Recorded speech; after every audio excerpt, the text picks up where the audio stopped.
Welcome back, everyone, to Lesser Known Operators. I'm your host, Nicholas Allen, and my guest today is the Sticky Green Beret, also known as Alex Theodosis. Alex is a Green Beret from the 3rd Special Forces Group, a former 18 Delta Sky God, and a content creator on Instagram. I hope you enjoyed this conversation just as much as I did. Today's episode is brought to you by the Precision Wellness Group. Precision Wellness Group and Dr. Taylor Bosley help you restore balance, unlock vitality through bioidentical hormone therapy and evidence-based telemedicine. Dr. Taylor Bosley is a board-certified physician, a U.S. Army veteran, and a former Green Beret who is an actual doctor. So what comes along with all of that? If you have been looking into HRT, TRT, hormone replacement therapy, blah, blah, blah, for a long time now, or just starting to look into it, look no further than Precision Wellness Group.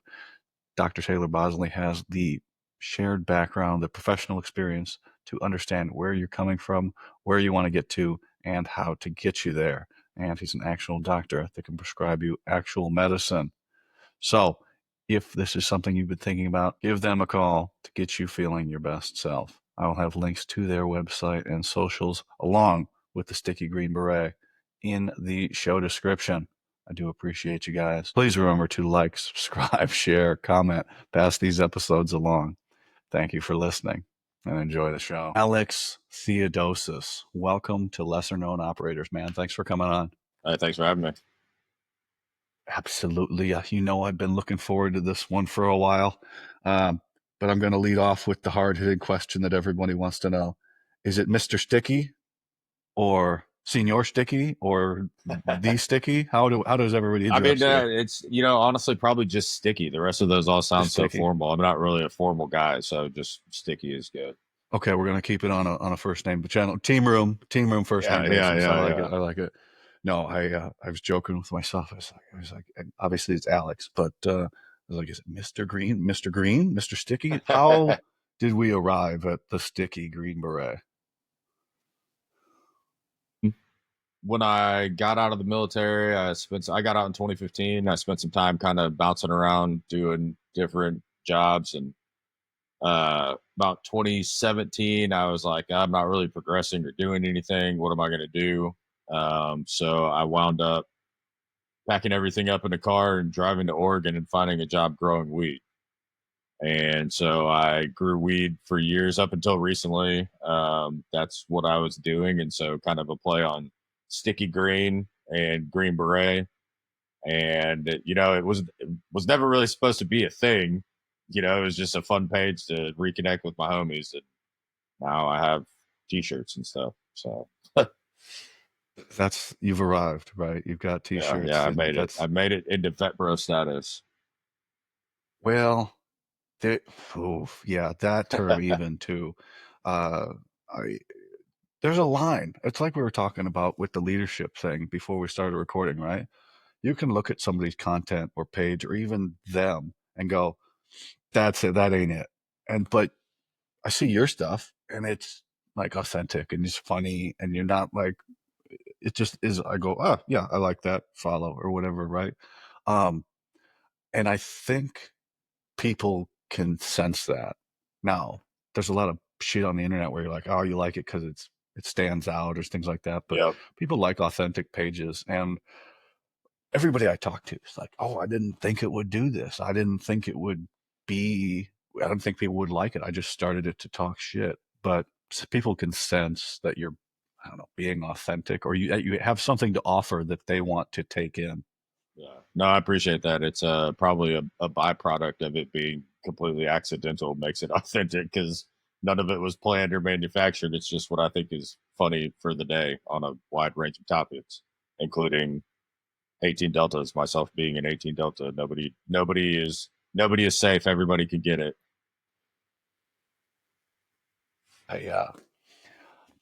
That one I made yesterday with the little the cartoon bag in his head with the metal. I made because I told you earlier I was like I don't think any of my stuff's funny, but I made that one. I was like, that is exactly an 18 Delta to the T right there. Just traumatize the fuck out of everybody. Oh and then yeah. go fucking smoke a No, it's funny. guard. I actually some of my favorite things are from my friends that like don't make memes, and they're like, "Hey, if you think this is funny, we repost." It." I'm like, "Bro, that's hilarious. You could have a meme page if you wanted to, for sure." That's people love the funny stuff. It's I mean it's great, man. No, but you said you just started everything to talk shit to people and just have your own little style, or what was the Yeah, I mean, I driving? guess it's like I see everybody putting their own opinions out there, and I'm like, "Hey, man, I got some opinions. They may not be the smartest or the most correct, but I'm like, hey, everybody else is putting their stuff out. See if anybody thinks my stuff's funny, or agrees with Yeah, it, or resonates with them, or whatever." the market will decide, right? Yeah, exactly. So why? How did you? What drew?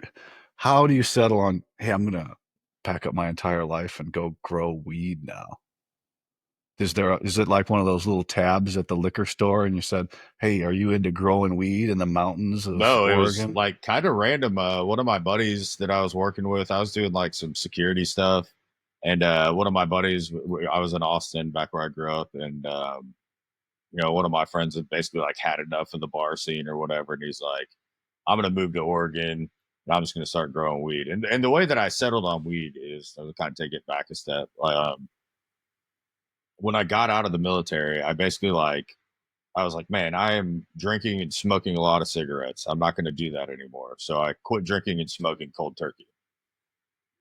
And when I did that, I could not sleep. Like I went from sleeping great, probably because I was getting drunk all the time, or sleeping great, I Probably. thought, to like not being able to sleep for 5 minutes, And so I was like, all right, well, this definitely doesn't work. So I went to the VA and I was like, hey, I can't sleep, and they prescribed me some medication. I honestly can't even remember what it is now. And it some random like 1% side effect of this medication was like, hey, it could cause like muscle tightening and tension in your neck. Well, that happened to me, and I had degenerative disc from the military from carrying backpacks and jumping out of planes. And so when it tightened up, it like closed down the disc space on my nerve and clamped off my nerves, like my push muscles on my right arm. So I like woke up, went to the gym one day, and I couldn't even like bench my warm up dumbbell one time with just my right arm. It was freaky. Like overnight, I lost like all of the strength, and it stayed that way for so long that like I atrophied like the top of my pec and one of the heads of my tricep to where it was like visibly noticeable. And so at that point, I was like, all right, there has to be a better way to get sleep than whatever this medication is doing to me. It's like, yeah, cool, I can sleep, but I can't use my arm anymore. So that's not going to work for me. And so I started smoking weed, and it not only helped me sleep, it what people close to me affectionately say, it makes you less murdery. Like it takes the edge off for me, and it's like a lot of guys that you can probably relate to this. Like you get out and you have like this like hyper vigilance where you just like notice stuff all the time, like stuff that is not important. You don't need to notice it. You're just constantly like looking at stuff, and you're like, oh, this is here, and then none of it matters, but it causes stress. And so when I started smoking, I was like, you know what? I like still care about all the stuff that I need to care about, but like I don't have all this like noise around me all the time that's like distracting me from being able to enjoy what I'm doing at the time. And so after I saw that, I was like, yeah, this is for me. And I mean, there's I'll put it this way, there's no one that interacts with me on a daily basis that's like, hey man, maybe you should be smoking weed. It's people are like, yeah, that's good, keep doing that. You're a much nicer, friendlier person. That's a great tagline, man. Makes you less murdery. You need to put that on a bag of some kush and sell that I shit with know, your little right? logo on it. And the crazy thing is that I've had multiple people say that. Not that less murdery is a common term. Like I've heard that multiple times from different people that don't know I've had these conversations before. And I'm like, okay, there's got to be something to We got to put a trademark on that shit. No, it. you're right. It's a stress. When you're in, so I ran into a couple teams, and even recently, ODAs, right? Physically the same, mentally the same. I'm back. I'm back to where old form, right? I'm where I used to be. But I am chill. Like I'm not in, you're not focused. You're not in the life of wearing the hat, what every day or still being in the life. And it takes a while for that to, radiate out, to disperse that feeling. And sometimes you don't want to let go of it. So you hold on to it with booze or smoking of cigarettes and drinking too much and things and being like, you know, one guy on this that came on the show, he said we hold on to the alcohol the longest because it's the last vestiges of the team room, right? That's we remember that so much, so we don't want to let it go. There's just this, and that can exhibit itself by looking for the exits or always looking at the people, just being stressed out about everything because there's no stress when you get out. The they were legally obligated to come to the team room and hang out with our friends and wear the hat and the uniform all the time. The stress, the fun stress is all provided. We want it to be there and then it goes away. So we got to create our own environment. And then even that's stressful because you're missing out. You can't get the same feeling of what it Yeah, was like when you were in. 100%.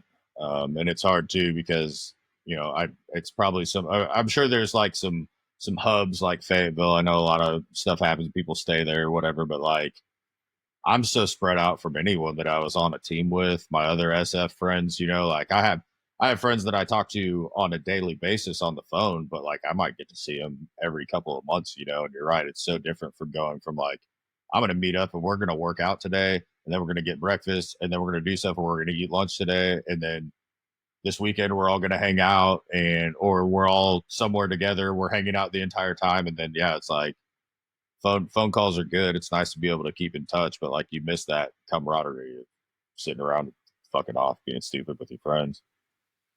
It's different now. It's different. I didn't realize it when I moved to Wisconsin. There's nobody here, Yeah. and nobody's wearing a hat to Uh-huh. signal like who's. Hey, once in a while I'll run into somebody with a shirt or a hat and similar, but never like routine guy. Yeah. Never really. Sometimes they'll reach out to me, but I live by you. But now that's I'm have this following and stuff like that. But I like now we're back in the community and you've built your own thing, right? So it looks different. It's digital. Like it's fun to bullshit with your friends in the comments. Like you never skipped a beat. Like you're not being like, "Hey, bro," and all this stuff. You're just shitting on each other in the comments Yep. or making funny content. And like I don't know you, Carry the Fire, Nate, Jameson Travels, or who else did I tag in that one? Valhalla. No, Uh-huh. it was somebody else or uncomfortable But yeah, irregular. apparel co, right? Yeah. Yeah. Irregular apparel. I've never met you guys in person, but I can make that reel that I made and tag you all in it because I'm like, that's just like it is. Yeah. And I was confident. I looked at it and I went, they're gonna think this is funny. And it And was hilarious. And we touched on it before, but it was like, yeah, I created the page because I wanted to talk shit, but also I wanted to reconnect with my friends. And now I'm in this awesome like Green Beret chat group with like, a guy I was in the Delta course with. He's a sergeant major now. A guy that I was in Afghanistan with that was two doors down in the team room, and we just send each other like dumb memes and talk shit about each other. And it's like a digital team room for us, like we were never on a team together. Now we kind of got like our own team, and it's the same dynamic as if we were sitting in 12 folding chairs in a loadout bay. It's the same energy. yeah, and with the following, you said your followers or you have a voracious following, right? Yeah. And I and that's because I'm noticing it. Like I'm not paying for shit. I'm Uh-huh. not promoting anything. I'm collaborating with people that I like, and they're collaborating with me. And the followers are real followers. They just want to see what I'm putting out, and if they don't, they unfollow. I have a confidence they'll be back though because of I'm gonna keep doing it, and they'll come back. But um, you give them a glimpse of that team room humor Mm-hmm. that nobody sees because people told me they're like, man, at group you were hilarious. You were so fucking funny, and I go, I'm not fucking funny, guys. Like I ain't. It ain't. that ain't me. Like that's Yeah, it behind, and they said, no, that's behind the team room door. You know, you're always some very underhanded, sarcastic comment. And now you're able to do it in this light where you show people. and And if they it's like funny it, they that get to, you notice that, just because some of the things that I think, like you're saying, as far as like the hook to the page or whatever, is like half of the people, not even half because it's a smaller group, but like the guys that were on teams or whatever, it resonates with them because they're kind of like, not like inside jokes, but they're like group jokes. And then you have people on the outside that never served or weren't on a team or whatever. And it, like you said, it like gives them a glimpse into like, oh, this is what these guys think are funny. I think that shit's funny too. And it's like, yeah, we're all in the same boat, you know. We're all soldiers. We all think the same stuff's funny, but this is our brand of funny, you know. And I think people like seeing that because it's a glimpse that, like you said, they wouldn't get to see on a regular basis. and very small section here because some of the overt stuff and some people see it and go, I want that. I want to have that. And so it's a very small section, but you'll get kids be like, I want that. I want that feeling of being with the boys. And they'll be like, I want to do what those guys did Yeah, and shit like that. that's And it's weird to think about it that way because somebody will. Why did I go? For mhm, reasons that my reasons are because I fucking was disappointed with what I was seeing where I was at, you know. But some people will buy like whatever they've got, I want to have that, and yeah, they'll go do that. So yeah, it's weird to think about because this new sphere of the internet and the web, people pay attention to everything you do, good or bad, and that's why I'm very cautious in what I say. One, because I don't want to end up on anti-hero podcast. Uh, like that is always right there. Like yeah. Nick, The forefront of your mind, like, do not say anything where you're getting fucking ripped apart by people that know what they're talking about because they are way better researchers than I am. yep, I They are devout. So want that and this. I using this here as a entryway into the door, and I got to be respectful because for sure. they took care of me. Some Yep. people don't feel that way. I do. I No, hope I do. I agree wholeheartedly with everything that you said, 100%. And I've had people reach out and be like, "Hey, man, I'm thinking about going to selection now. You know, like, can you what do you think about this? What do you think about that?" And like, I love that stuff. You know, those are like the second and third order effects. That, and then I genuinely love. So if you guys are listening to this, like, I'm 100% genuine. I love when I post something about like men's mental health and like reaching out to your homies, and people reach out to me and they're like, "Hey, man, I'm not doing so well today." And I will, if that is you and you message me, I will take the time to message you. I don't always know the right thing to say, but like, I care about that stuff. And it's really cool to have a following of people where people like feel comfortable enough to tell me that stuff. Cause like you said, they don't know me. You know, you've never met me. I have a handful of friends that I've met in real life, but like, that people would value, you know, what I've created enough to feel like they could tell me something that's hard that's going on in their life, and that I'll do whatever I can to like try and help them through. You know, like that stuff to me is something that I never saw happening from having a platform, but it's like some of the coolest shit about it for sure. Yeah. Um, it's a it kind of feels weird to say. It's a weird responsibility because I'm very naive. I was like, I'm just going to do this. And I didn't think about the things that come with it. When I posted that crest with with the one in it, with the slash through it, I said, I took that from somebody else and I put it on my page and all I wrote was damn. And I did not expect what came with that post because I have a following.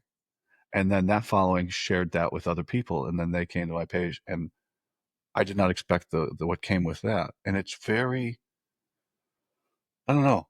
Even more so that I'm like, fucking Nick, do not make an ass of yourself. Do not. Because there's a lot of people that would be very disappointed in me. And we say all the time, I don't care what people think about me. That's bullshit. Yeah. Of course we care what people think about us. Otherwise we wouldn't hold ourselves to a fucking standard. Yeah. You know, I hold myself to these standards, but of course we care what people think about us. Of fucking course we do. Everybody's especially lying if if they say. especially if even like indirectly, and I feel like this by having Green Beret as part of my handle or whatever. Like people see that, and whether I like it or not, they're going to associate me with the regiment, you know? So I can be funny and I can say the things that I want to say and I can do what I want to do, but like I'm never going to disrespect the brothers that went before me, the guys that are still wearing the hat, or anybody that has aspirations to go do that, like that.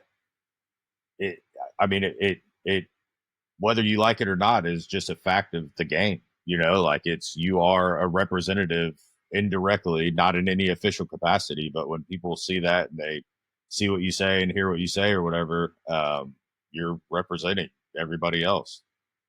Did you think of that when you picked the name? No, Fuck no, I right? literally was just like, oh, here, I'll just slap this up and do some things. Like I didn't think I'd be sitting here on a podcast. 9 seconds, man. This was the first thing I wrote down. Lesser known operators on the sheet of paper. And I went, Yeah. well, we're done. Okay. Yep. Let's roll with it. Before I even figured out what it all meant, I was like, I like that. That sounds good. Let me do this. And I handed the sketch to my wife and I said, here, this is what you got to go off of. Well, if that's what she came back with, she's talented for sure. Yeah, she's great, man. That's awesome. But she does full scale murals, like whole Oh sides wow. of buildings and shit. Nice. So they just did one in Olympia. They're doing another one, I think, in a couple months in Olympia. They've got some in Fayetteville down on Hay Street. Very cool. Yeah, Swick and First Group, anywhere in between there. Her business partners, her husband's a Green Beret also.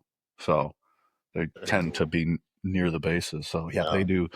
Shout out to my wife at Yeah, The right. Color of Arden. Yeah, she's very talented. Yeah. What do I tell people? I have the ability to outwork everybody else's talent because I have fucking none when it Yeah. comes to something. I'm the idea guy, like when I have the artwork that I want for a t-shirt or something, I'm like, okay, I'm like the same thing. I'm like, here's this circle and this line right here is a guy, but I need him to be a skeleton in full kit, and I just give it to someone else and I'm like, just kind of do this, we go back and forth. But no, that is one skill that I do not. It's too much practice. Like you get in a time machine, go back to when you were 3, and then maybe you'll be Yeah. able to catch up to other people. But until you're able to do that, that skill is completely gone. I'm not going to dedicate that much time of my life. You said people reach out to you in the mental health and thing. Um, God, that's important. You know, um, because I've said to many people, what are we fighting against to stop dudes from taking their own lives, right? And a couple of friends of mine, I've come to the conclusion, and my friends agree with me. We're not going to fucking stop it. We can maybe slow it down. We can maybe have resources and be an example for people to reach out to or to emulate themselves after. Blah blah blah blah blah blah blah. We ain't gonna fucking stop it because you're fighting against a third of a second decision over, right? And it's much easier to help somebody that's trying to kill themselves with alcohol. There's a wall of booze over there, but you got like 10 years, right? To fix that. But we can't fight against these a third of a second decisions, these split second decisions. But maybe, being there and word spreads that, I reached out to that guy and he was there and he associates with these people. And so they probably will be there too and things like that. And this positive message of there's more people out here to help you than you think. But I don't know. What do you think of that? What's our responsibility to the guys that need help? And I, I'm not saying it's always other people. It's us at times that need help as well. For sure. And it's you see the memes all the time and they're half joking but half not joking. It's like, oh, why don't you guys talk about your feelings though? Because nobody cares. And it's like, even if just in a small way that you can show that you do care, or even if it's not you, that somebody cares, and I've seen both ends. I've had friends call me crying on the verge of making a real bad decision. And then I've also gotten the calls to go to a funeral, and it's like, how do you, and there's little things, and it's like people are so afraid, I think, of like not being an alpha, that like it's hard to like show your emotion or whatever. But it's like I try and tell my friends that I love them when we get off the phone. It's like two 6 foot tall dudes being like, yeah, I love you, bro. And there's like that stuff is important. Words count, and you never know when the last time that person heard someone say they love them. It's a simple thing to do, but you don't know what their home life is like. You don't know what's going on in their life outside of what you see, and maybe just telling that person that you love them is enough for them to be like, man, someone out here loves me. And it's like that. Whatever we could do, I'm with you. Like, I don't think that we'll ever stop it, but like, if to go from 22 to 21 is a huge difference. I don't. That 22 number is, on my opinion, is low, Oh yeah, I because think so, they 100% too. don't count. There's a lot of dudes killing themselves with alcohol, and that takes a while. And fuck, everybody that's come on my show, on the enlisted side at least, has had a problem with booze. Most to the point where they don't drink anymore. I don't drink anymore. A lot of my guests have made the same decision. That's pretty toxic, right? You got it in so hard that you couldn't like do it anymore. And some of that Yeah. comes with, I don't want to be hungover and things like that. Maybe people making smart decisions. But every time I fucked up my life, I was drunk. Yeah, there's booze involved for sure, and I think that's probably most people could say that drink for sure. Um, and I get it. I really do. Because I was thinking about it the other day. I I don't know. Feel like I was more emotional and not like crying and fucking fall, like actually feeling things when I was drinking. But then you're like, I want to be happier. I want to be more of people's friends. I want to be funnier. And then you push it too far and then you're fucking hammered. You can't find that zone where you're having a good time at a party because you got to be the best And fucking drinker at the party. and there's no balance either, because it's like every night out, every opportunity to do something is centered on alcohol. Like when I got out, I quit drinking for like 2 years, and then I like came back to alcohol, but now I may have like 2 beers a month. Like it's not, I literally cannot remember the last time that I drank to the point that I was drunk, like, and before it was like, you couldn't go out without getting drunk. Like, what are we doing tonight? Of course we're drinking. Where are we doing it? Yeah. And then you stop doing that. And then you realize that like, it doesn't cost $100 to go out to eat with your wife. It costs 40 and $60 worth of booze, and it's like, at first it's hard. You got to find ways to like have fun without it, because you feel like everyone's having more fun than you, and you're like, it's like nostalgic. But then like once you realize that, like, you don't really need it, then it's pretty easy to be without it, I feel like. As long as, oh, and addictive personality. Yeah, for sure. And As it's long as you different for slide everybody. I'm not something. saying it's easy for everybody. For me, it was Well, like a night and day. I mean, I'm pretty fucking psychotic in the gym. So I just Yeah. kind of shifted it over a little bit. But hey, another thing that happened because of it. I don't drink. We go out to dinner. Uh, I got a half a cow in there, right? So I'm eating beef every day, 2 to 3 pounds of beef every day. I can cook a fucking mean steak. Uh, We I got. would We'll have to I send would you put some. my We'll send you some of our meat. We'll have to send it to you. I oof, mean, I got lucky. I married into a ranching family, so I'm like you. I'm like eating just pounds of beef all day, every day, whatever cuts. Like it's so awesome. good, and I can fuck a steak up like Yeah. Oh yeah. from. I mean, I set them out. I got my stuff. The way I cook them, I got my pans. I got it down, and so I'm not drinking, and we go out to a nice restaurant, and I order a steak. I'm like, what is this? Like, Oh I can yeah, go home and I can go home and do better than this, and because I got no booze, so it's just weird. So I'm like, we don't even go out anymore. I'll just yeah. fucking get some ribeyes out of the fridge, and make exactly the same thing because I'm not, you're not dulled with alcohol anymore. Not saying that's a good or a bad thing, but it's just It's different. so funny you say that. I gotta give a shout out to one of my best friends, Garrett. He used to run like he was the head of like Whole Foods corporate meat department. I mean, this guy like knows more about meat, cutting meat, butcher, or whatever. And a long time ago, he pulled me aside and he's like, "If you're a real man, nobody on this planet should be able to cook you a better steak than you can cook for yourself." And so I spent time like learning it and tweaking it and reverse sear and all this stuff, trying to figure out the best way to do it. And I went to Vegas one year and I had like $140 steak somewhere at some great restaurant. And they brought it out, and I was like, I could do this way better at home. I've done it better than this 100 times in my kitchen. And at that point, I was like, all right, I made it. $140 steak restaurant. You're all dressed up. You're stuffy. You're in your kitchen. You got your tunes on. You Oh got yeah, fucking, for me, Gordon Ramsay on the TV yelling at people about how shitty, dirty their restaurant is. I'm like, fucking get them.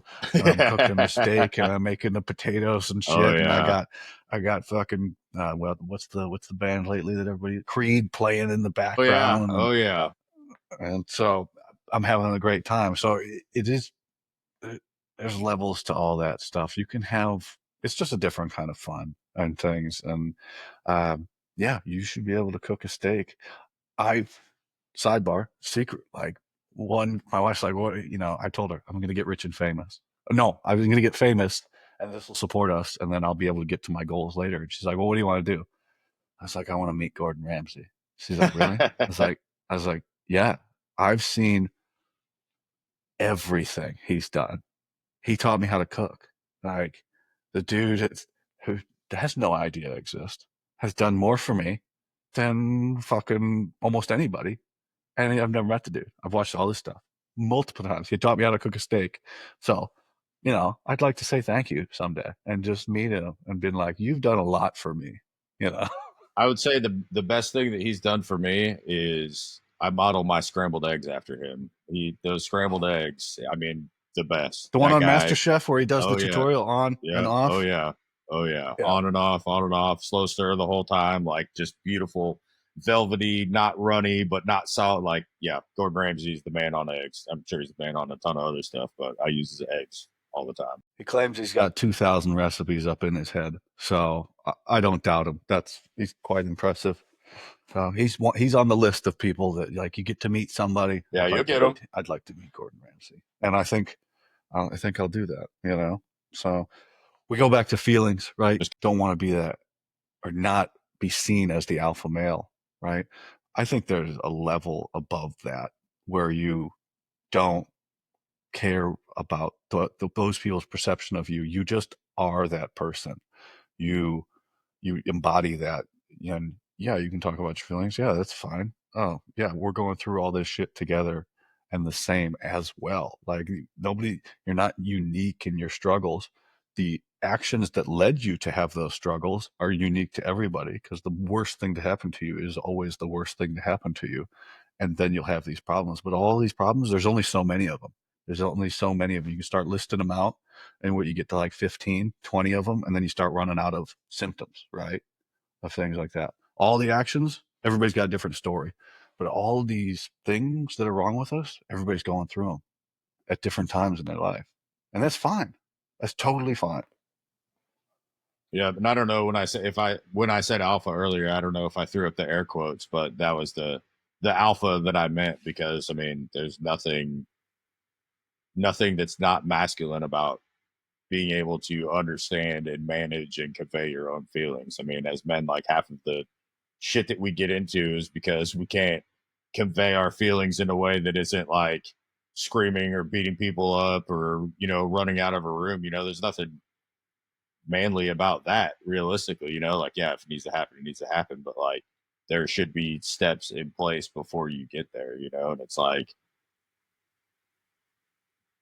the So what's dudes that got are us to this like point? searching for an identity, I guess, that feel like I have to be a man are the ones that are missing out on the point that like all these things that you quote unquote think are being a man, yeah, they contribute to it, but like there's more to it. Like you said, there's another level above that. Like alpha, like it's there. Yeah.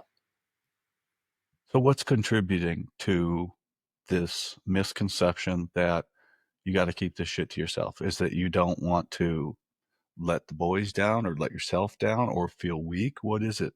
That's what I Because think.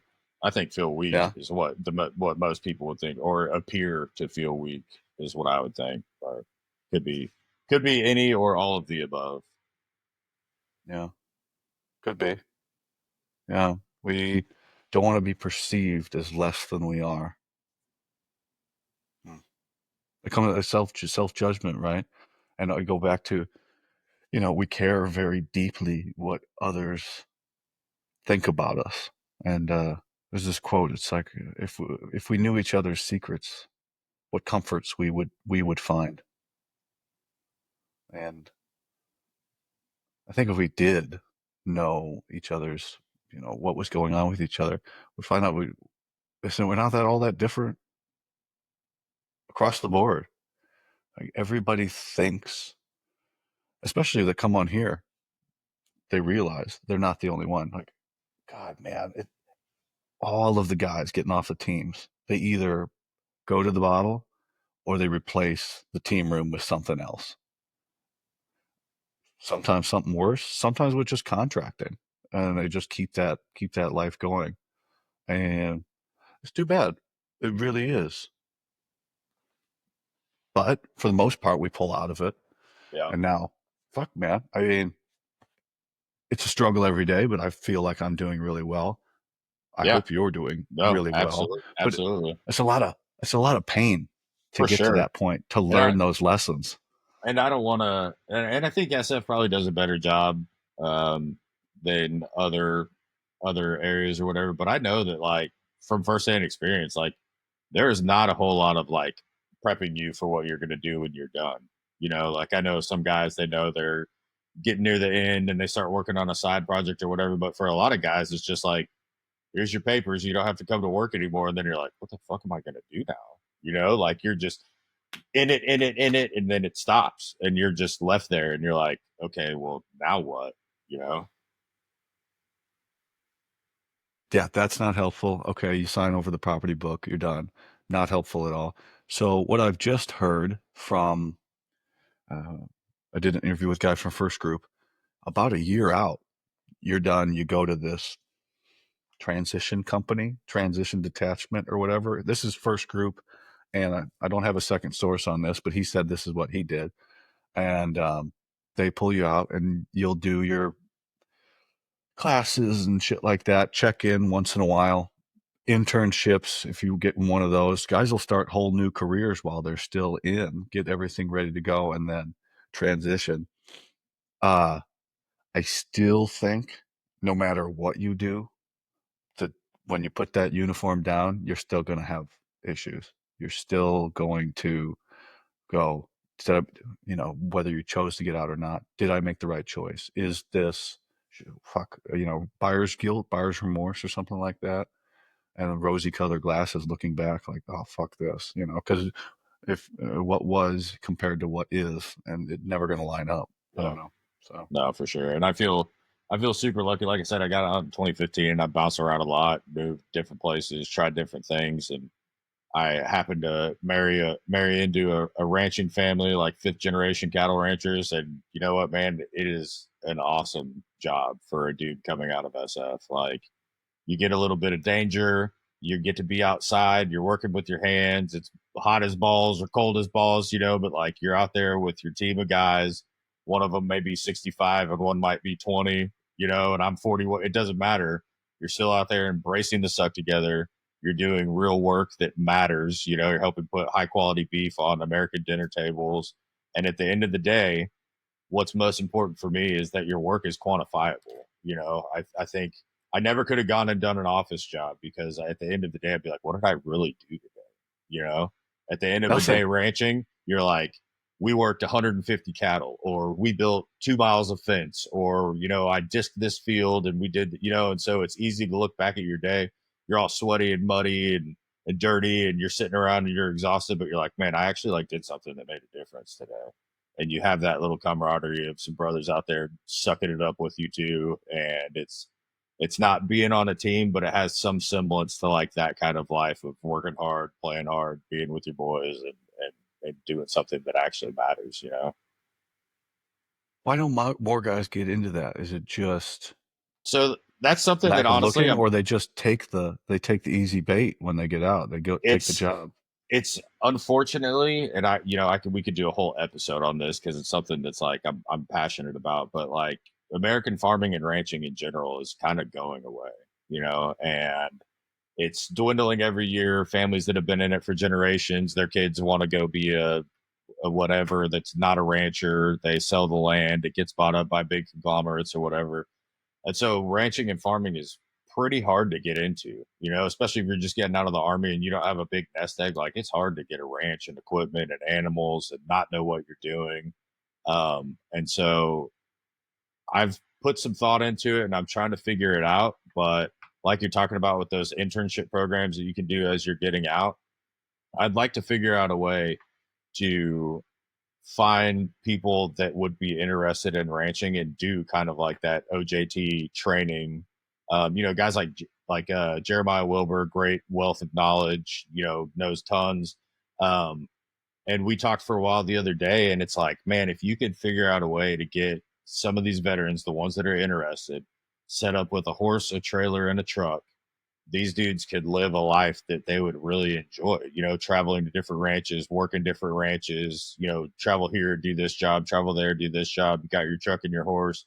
There's always some guys there. And it's like I said, it's satisfying work. Your average everyday person is not going to get into it. How many times do you hear that someone's like, "Oh, I'm going to get a homestead," and a year later, like they're going crazy. They can't grow anything. They're not doing. It's not once you get out and get on the ground, it's hard work, And so a lot of people that aren't accustomed to that, and that's why I'm like, man, infantry veterans, SF dudes, people, like these are the kind of people that if they really dedicated their time to it, they have the intestinal fortitude, the gut to be able to grit through these difficult times and like make something for themselves. So it's something I like. I'm trying to figure it out. Something a side project I'm working on is trying to figure out how to get vets out to figure out if they would like it because there really is like a lifestyle that you can live that will give you back some of that stuff that you miss for sure. Feeling satisfied with what you're doing. There's That's tough. Sitting at a desk, it fucking blows. Talking to people on the phone, hey, buy my product. Well, why should I buy from you? Can you do any better on the price? Yeah, fuck this. This fucking sucks. Yep. Why am I doing this? And that little meme that came out not long ago, nobody, or no, it's a reel that keeps getting redone. They didn't prepare you to go from this to this, and it's like, Yeah. sitting in an MH60 with your feet out the side to traffic. Oh, Yep. fuck, it's a simple thing, but there's no comparison to that. Yeah. Yeah. There's no there's no comparison to that. There's no the feeling and how are you going to duplicate that in the civilian life? I don't know. Buy a helicopter and go shoot hogs Yeah. from the air in Right. Texas. Yeah, Yeah. I don't know. Yeah, It's like and last week, me and three friends checked out 200 pounds of C4 and blew it up on a range by ourselves. And now I have to make 6 phone calls. It's like you can't. There's no comparison. Your least eventful day in group to a regular person like working an office job is probably the craziest day they've ever heard of. And for you, it was a Wednesday. And so now you have to go try and assimilate to an entire life full of Wednesdays. yeah, yeah, every day is. And it's a loss too, right? What did I accomplish today? What did I accomplish for me? I do my little wrap up every day. What did I get done today? And I finish it up. I go, oh, fuck, I did get stuff done today. Yeah, Boy, and you're driving in, maybe you like it. Maybe you've convinced yourself you like it or something like that. And that's fine too. But what did you accomplish for you today? Probably nothing. Sit in a car for an hour each way and then sit and make somebody else money. Um, but there's levels to that. If you got a family, if you got people to support, you got to make choices and sacrifices and things like that. But for sure. there's no way to live to be miserable. Yeah. And that's part of it. Goes in the mental health question, right? Is we get into these situations we don't like and we feel like there's no way out of it. We feel like there's no options. Like, how do I get myself out of this situation that I don't like? And then that feeds into all these other bad, and then it snowballs, and then lights out. Yeah. Check out, man. Yeah. I feel super lucky to have figured out, to me at least, that my time is so much more important than money, and it's like, as long as you have enough to become like, I would never understand like working yourself to death until you were 70 years old so that you could take a couple vacations and die. Like, to me that's just not it. Like, there's so much joy and beauty and fun that you can find every day if you look for it. And so it's like, to me, I'm like, I know my time is limited. I want to make the most out of the time that I have. So, like you said, it's a delicate balance. It's like, how much of my time do I want to give to get this money? It's like, is the trade off really worth it? And for me, time is definitely the more valuable commodity. It's later than you think, right? Yeah. Oh yeah. I heard one the other day, and brutally honest. You're going to die, and no one is going to remember you. So you might as well do the thing that you want to do now while you remember you. Yeah. Yeah. It's tough, but Yeah, accurate. absolutely. Easy to say, though, right? All these quotes and everything, they're easy to say, and to take that, but then to put it in action, to say, okay, I'm going to do that. I'm going to take steps towards do that. That's another thing. And so hopefully we can all work towards that. But fucking being a ranch man, working with cows out in the fucking, well, I I got a guy I'm gonna bring on the show. This has nothing to do with, actually, kind of does. I messaged him. I said, "Are you South African?" And he goes, "No, I'm British, but American Special Forces." I was like, "Really? You want to come on the show?" I said, we talked for a bit. I'm over WhatsApp, and I'm scrolling through his thing. Where do you live? He's like, "I live in Kruger." Like, you live in Kruger National Park in South Africa? He's like, "Yeah, I'm a fucking um, ranger out there." Like, you got fuck. Or can you get me a job there? I will go Yeah. there Right. right fucking now and For live in the real. bush, following Yeah. giraffes and rhinos and lions and shit around. In that, I would leave. I would sell fucking everything right now Yeah. to just say I did that for like a year. To just, I'd fucking burn it all down just to go do that. That's how. So, man, opportunities out there. You just got to take advantage. Yeah. Yeah, for sure. Yeah, definitely. And like I said, I got totally lucky. I had no idea that the woman that I fell in love with was had a giant cattle ranch and that I'd be able to go work on it. But it's been a blessing on many levels for sure, for all the reasons that I stated before. As long as I get the gym in, and then whatever I do the rest of the day is super, I feel productive and good at the end of the day. Yeah. When you say massive cattle ranch, how many acres are we talking? Thousands. How many cattle? I think like 550 right now. Okay, that's good. That's a good amount of animal. Yeah. Yeah.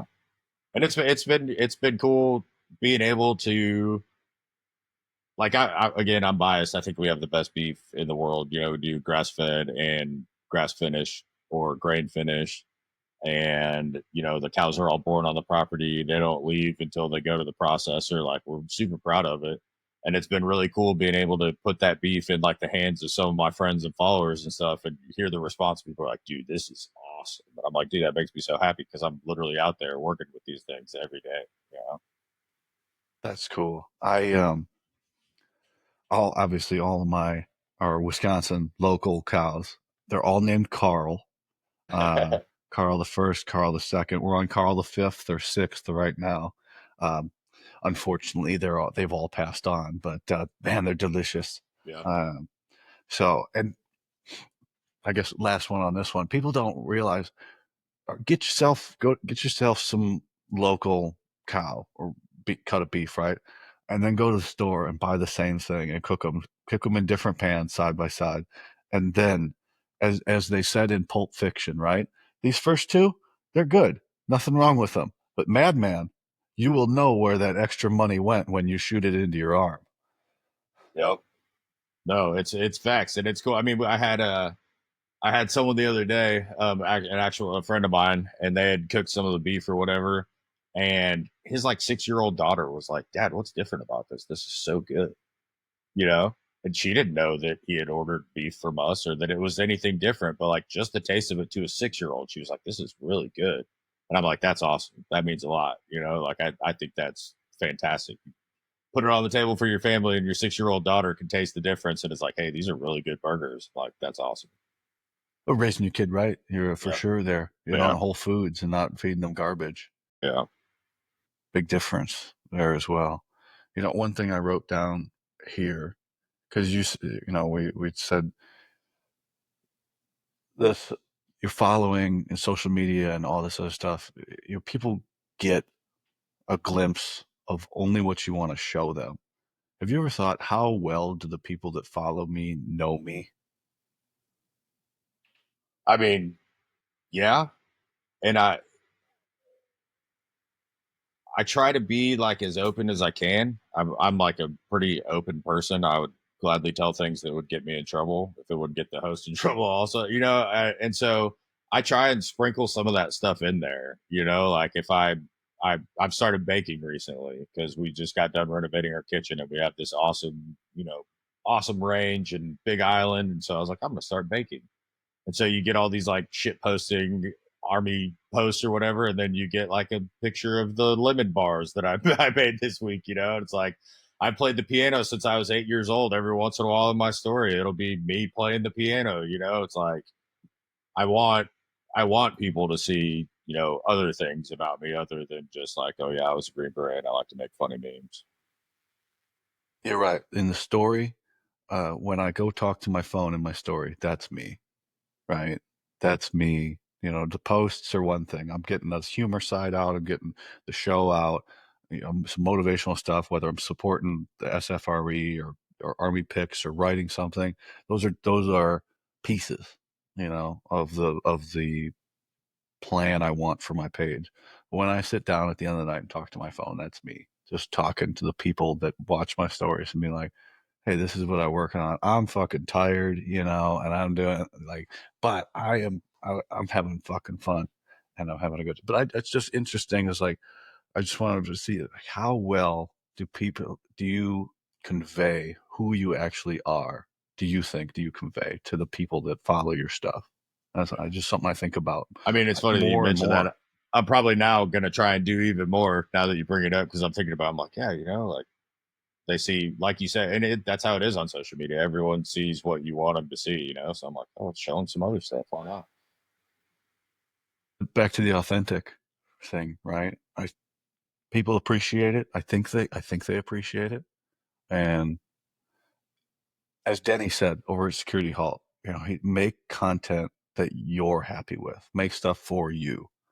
And the market will decide if they think it's right or not. Sometimes the Instagram algorithm shuts you down, and I'm like, this is really good, and it doesn't show it to anybody. Well, fuck, I'll make another one slightly different and see if it likes that or something like that. That's some of the stuff that drives me crazy. It's like one of my favorite posts that I made was like a Veterans Day post a couple years ago or a year ago. And it was like me and my team in Afghanistan, a bunch of and Instagram removed it because there was guns in it on Veterans Day. And I'm just like, this is crazy. Like the stuff that you see. I mean, I scroll through my reels and there's a chick with a light up butt plug in, but the boys in Afghanistan defending the right for her to wear that light up butt plug gets pulled off of Instagram. God bless America, right? Uh, it's not that way. We are in,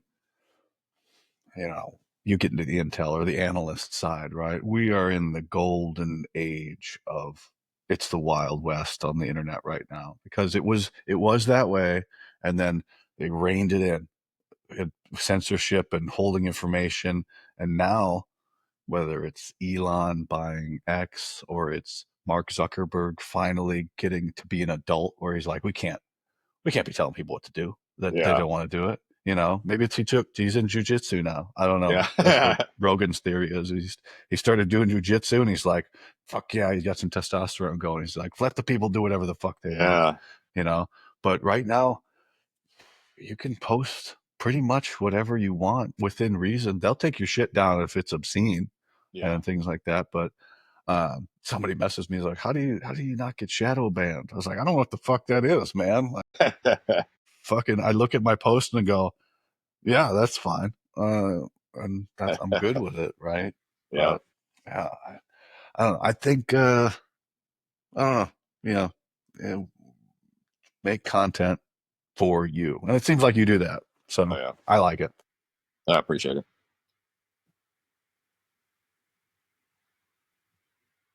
We get to how the persona you are now, but where did all that start at? Because you weren't born, I assume, just like most people that come on here, you weren't a little kid running around saying I want to be a Green Beret. Where's that come into your life? Actually, pretty funny. I found an old Halloween picture from when I was like 4 or 5 years old, and I was dressed up like Rambo. So maybe I kind of always did want to. Um, Did you know but Rambo was a Green Beret? yeah, oh, yeah, yeah. My dad made sure of it. Um, but I think I was part of the Top Gun generation. So like me and probably 95% of everybody else wanted to be a fighter pilot. So I was like, when I was a kid, I was like, I'm gonna be a fighter pilot. I'm gonna fly F-14s. Um, and then I kind of did everything else and kind of lost sight of the military. It kind of wasn't really even on my radar. And then kind of like fast forwarding through a bunch of stuff here, but I kind of got out, went to college, started going to college. I was like, man, this isn't for me. And just kind of like bounced around a little bit. I did some different things. I owned a clothing store in Dallas in my early 20s. I've worked at an international marketing firm doing, international sales and stuff. And at some point I was just like, at this point too, my relationship with my parents was like really not good. Like they weren't happy. They basically were like, "Wow, this is just a ton of wasted potential." And at that point, I was for sure. Like no argument there. And so kind of same deal. I like woke up one day and I was like, I had this clothing store. It was going really well, but I basically was just like getting paid to party all the time. We were just like promoting and throwing wild parties and whatever. And I like woke up one day and I'm like, no, this isn't it. Like I wake up with a massive hangover for the 12th day in a row. And I'm just like, no, this isn't it for me. And so I was like, all right, if I'm ever going to do it, now is the time to join the military. And I was like 20, 24 at that point. And so at that point, I thought I wanted to be an Apache pilot. Like my dad's best friend was an Apache pilot. I knew him super well, super cool dude. All the stories were awesome. Apaches are awesome. You don't have to be in the military to know they're awesome. So I was like, all right, that's what I'm going to do.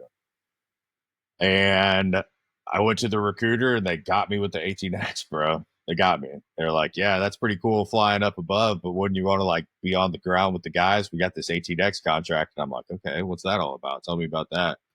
And my dad's was like big into guns my entire life. And so his gun store buddy was a Green Beret in Vietnam that like owned the gun store. And so like I went and talked to him a few times and whatever. And I was like, all right, cool, I'm going to do that. And so basically at that point going in, it wasn't even on my radar until I went to the recruiter. And then he did the song and dance that has led to many people inadvertently joining the military or joining the infantry. But I was able to see it all the way throughout the other side and come out in 18 Delta. But yeah, it wasn't even on my radar. I wanted to fly helicopters.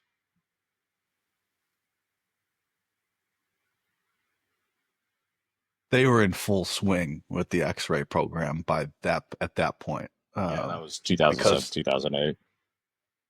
yeah. So the guys that have come on the show, 2002, 2003, even into 2004, the recruiters had still no idea about the program.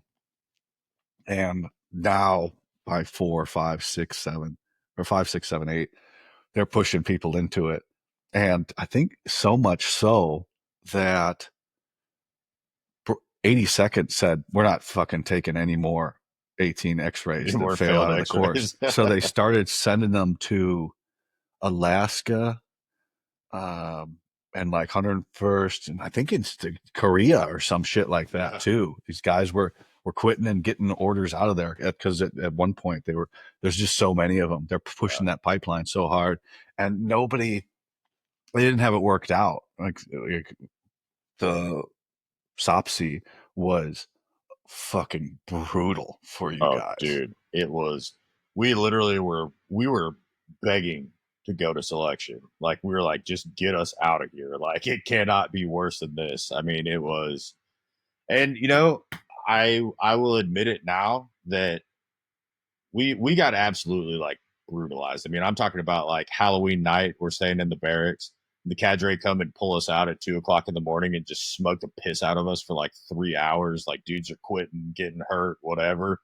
But we had the highest percentage selection of any class of X-rays because we get to log and rifle PT and they're like, now get on the ground and roll. And we're like, hell yeah, bro. We've been rolling for 3 weeks, dude. No problem. At least we don't have to carry that log anymore, And like everyone else is throwing up and going crazy. We're like, dude, this is awesome, and then it was cool to see that when we got back, the cadre were like the attitude had completely shifted, and they're like giving us hugs and they're like, we love you guys, like now you see why we did it, look how many of you got selected and stuff. And so it was like many other things at SF, it was a complete mind fuck, but then when we came out the other end of it, we were like, oh yeah, I get it now. Your fans are aware that you were on 2 weeks in hell. Yeah, I think maybe, but no, I was. All right, yeah. Well, so that was the training fucking standard for 7 years, 8 years. Was two Yeah, weeks in hell. That's what I used. I was like, oh, I gotta no fucking. I don't. Okay, I don't know how to do any of that. I'm watching that yeah. going. So, I watched it a couple times, but so you were on when they shot that. You were out there, and it was what fucking January 2000 2009. January 2009. Okay, so Yep. yeah. And did the cadre for the Sopsy cadre at that time know that you guys were going to that class that they were going to be filming at? I couldn't tell you because we didn't even know what it was until like a year after it happened.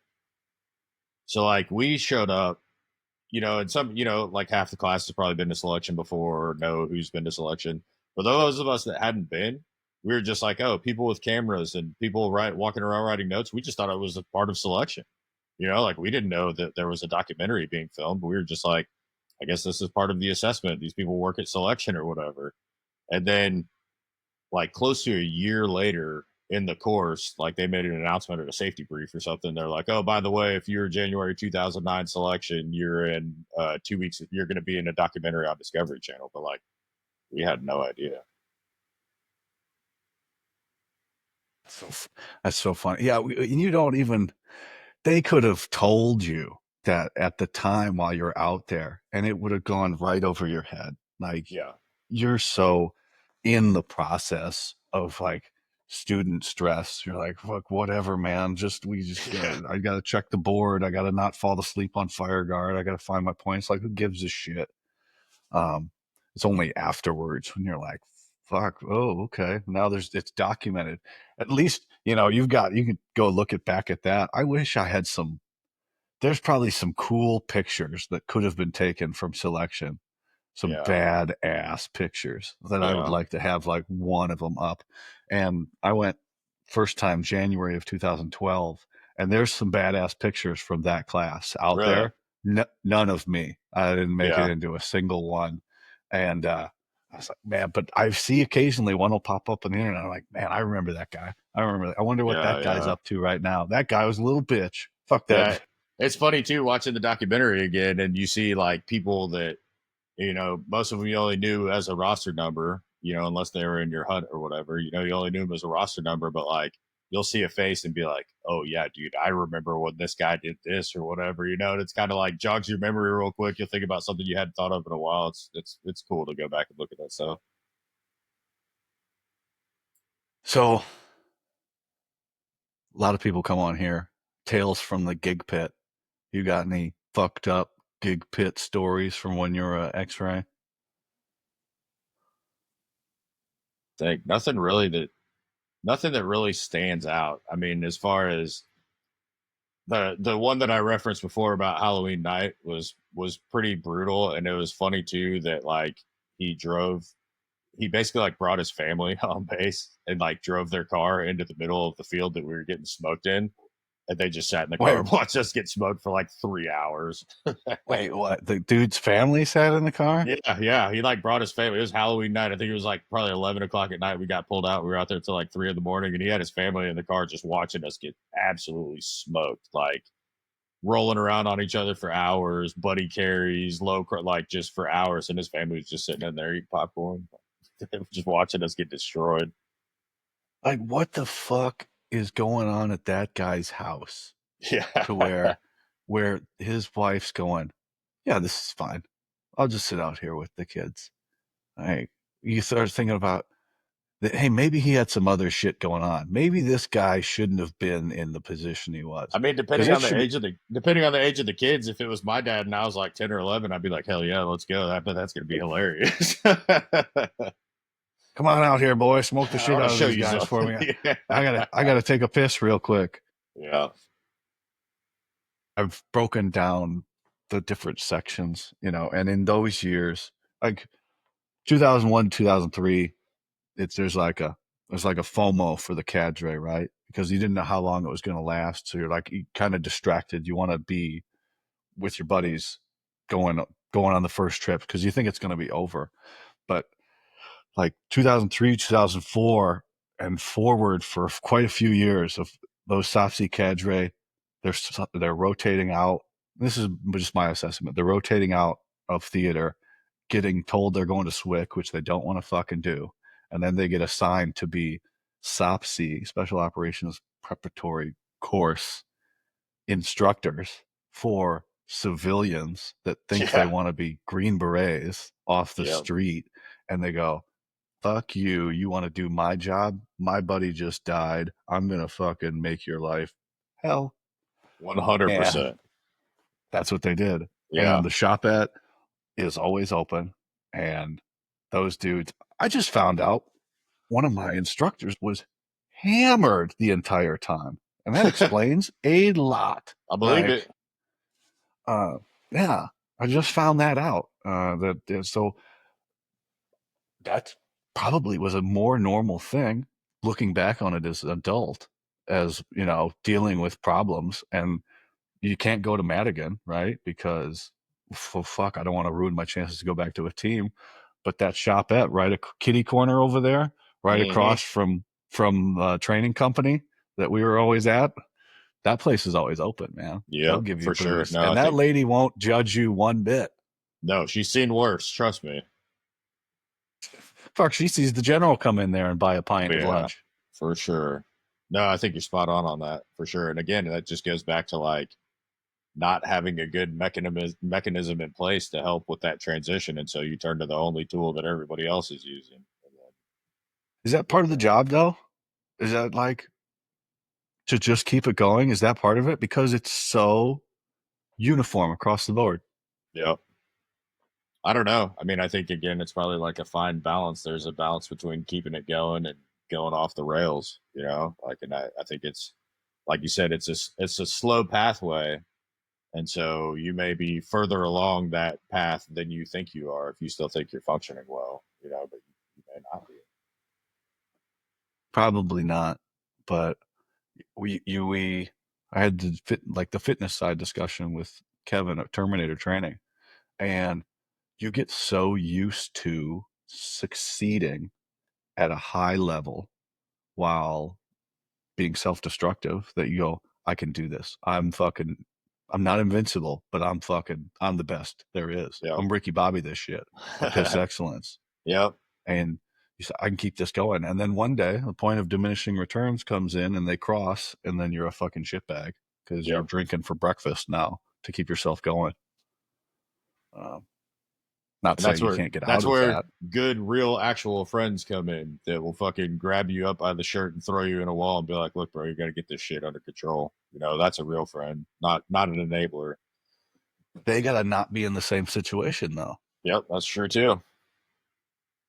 You get a whole team room full of that, of because you've been in the team room. Fuck man, you could have a whole team of dudes that are divorced, and you you ask every single one of them, "Hey, bro, you doing okay?" They are fucking lying. Oh, Yep. that's part of it. That might be part of it, but the I don't know. There's so much that goes into it. I don't want to get too down on the Yeah. depressed No, no. side of things, man. But it's just interesting to talk to people and go, why? Why do we repeat? Why do we repeat? Maybe some of it's this age we're in is the first time we've had all this info, and and we're now seeing that everybody's going through it, and it's okay to talk about it. Maybe in the past, everybody really just kept it quiet, just hid it from everybody else. Um, Productivity, more is expected of a modern Green Beret to do all these things. Deploy, school, family life, all these other things, are just this constant stress level over and over and over again. You're always connected. So maybe that's just the cycle that we're spiraling towards this singular point, to an event horizon, if you will, and to where we don't know what's beyond it. Get a little science fictiony there, but Yeah. fuck man. So you, just like everybody, you get to selection, and it's kind of all right, vacation, Yeah. because you're not being brutalized anymore. Yeah. At least there's like a method to the brutalization, and that there's like a path forward. That was like, you'd feel like he was just like, all right, I'm gonna bust these dudes up until 20 guys quit. You know, like what are we doing here? We're not. This is not. I mean, I guess in a way it's productive because a lot of people quit.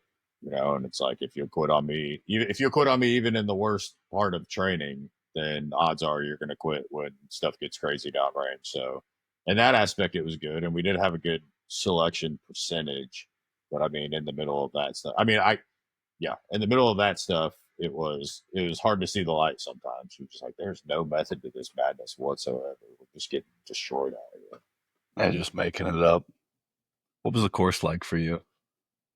Uh, I had a lot of fun, so that's good. The deltas seem to either be studying or fucking partying. That's Yeah, it. yeah, we did. I think I did a little more on the partying side, but got it done. It was fun. It's a grind for sure. Um, right out the bat, the first part is just absurd. The anatomy and physiology is just Yeah. ridiculous. Like, it's the definition of drinking through a fire hose, culminating with like a crazy test on cadavers. That, like, I mean, it was crazy. That was probably the most, like, I felt like I'm in medical school right now. You know, like, I'm not in the army. I'm in medical school right now, and that was brutal. But once you get over that hump and you start to get to start doing some of the hands-on stuff, it kind of, it never really slows down, but it's a lot more manageable for me. I'm like a hands-on kind of learner. I'm like a see one, do one, teach one kind of guy. Like, I could stare at a book for hours. I'll read it, I'll understand it, but until I get to like put my hands on something, I don't know if I know it or not. So after that, it was a lot more like the hands-on, and you start learning real stuff. Like, even if you're not a medic, like the first time you do an IV is cool. Like, you've never done one before, your first time doing one, it's cool. And so you're hitting all these milestones in class, at least on a weekly basis, of doing something cool you've never done before. And so that kind of helps.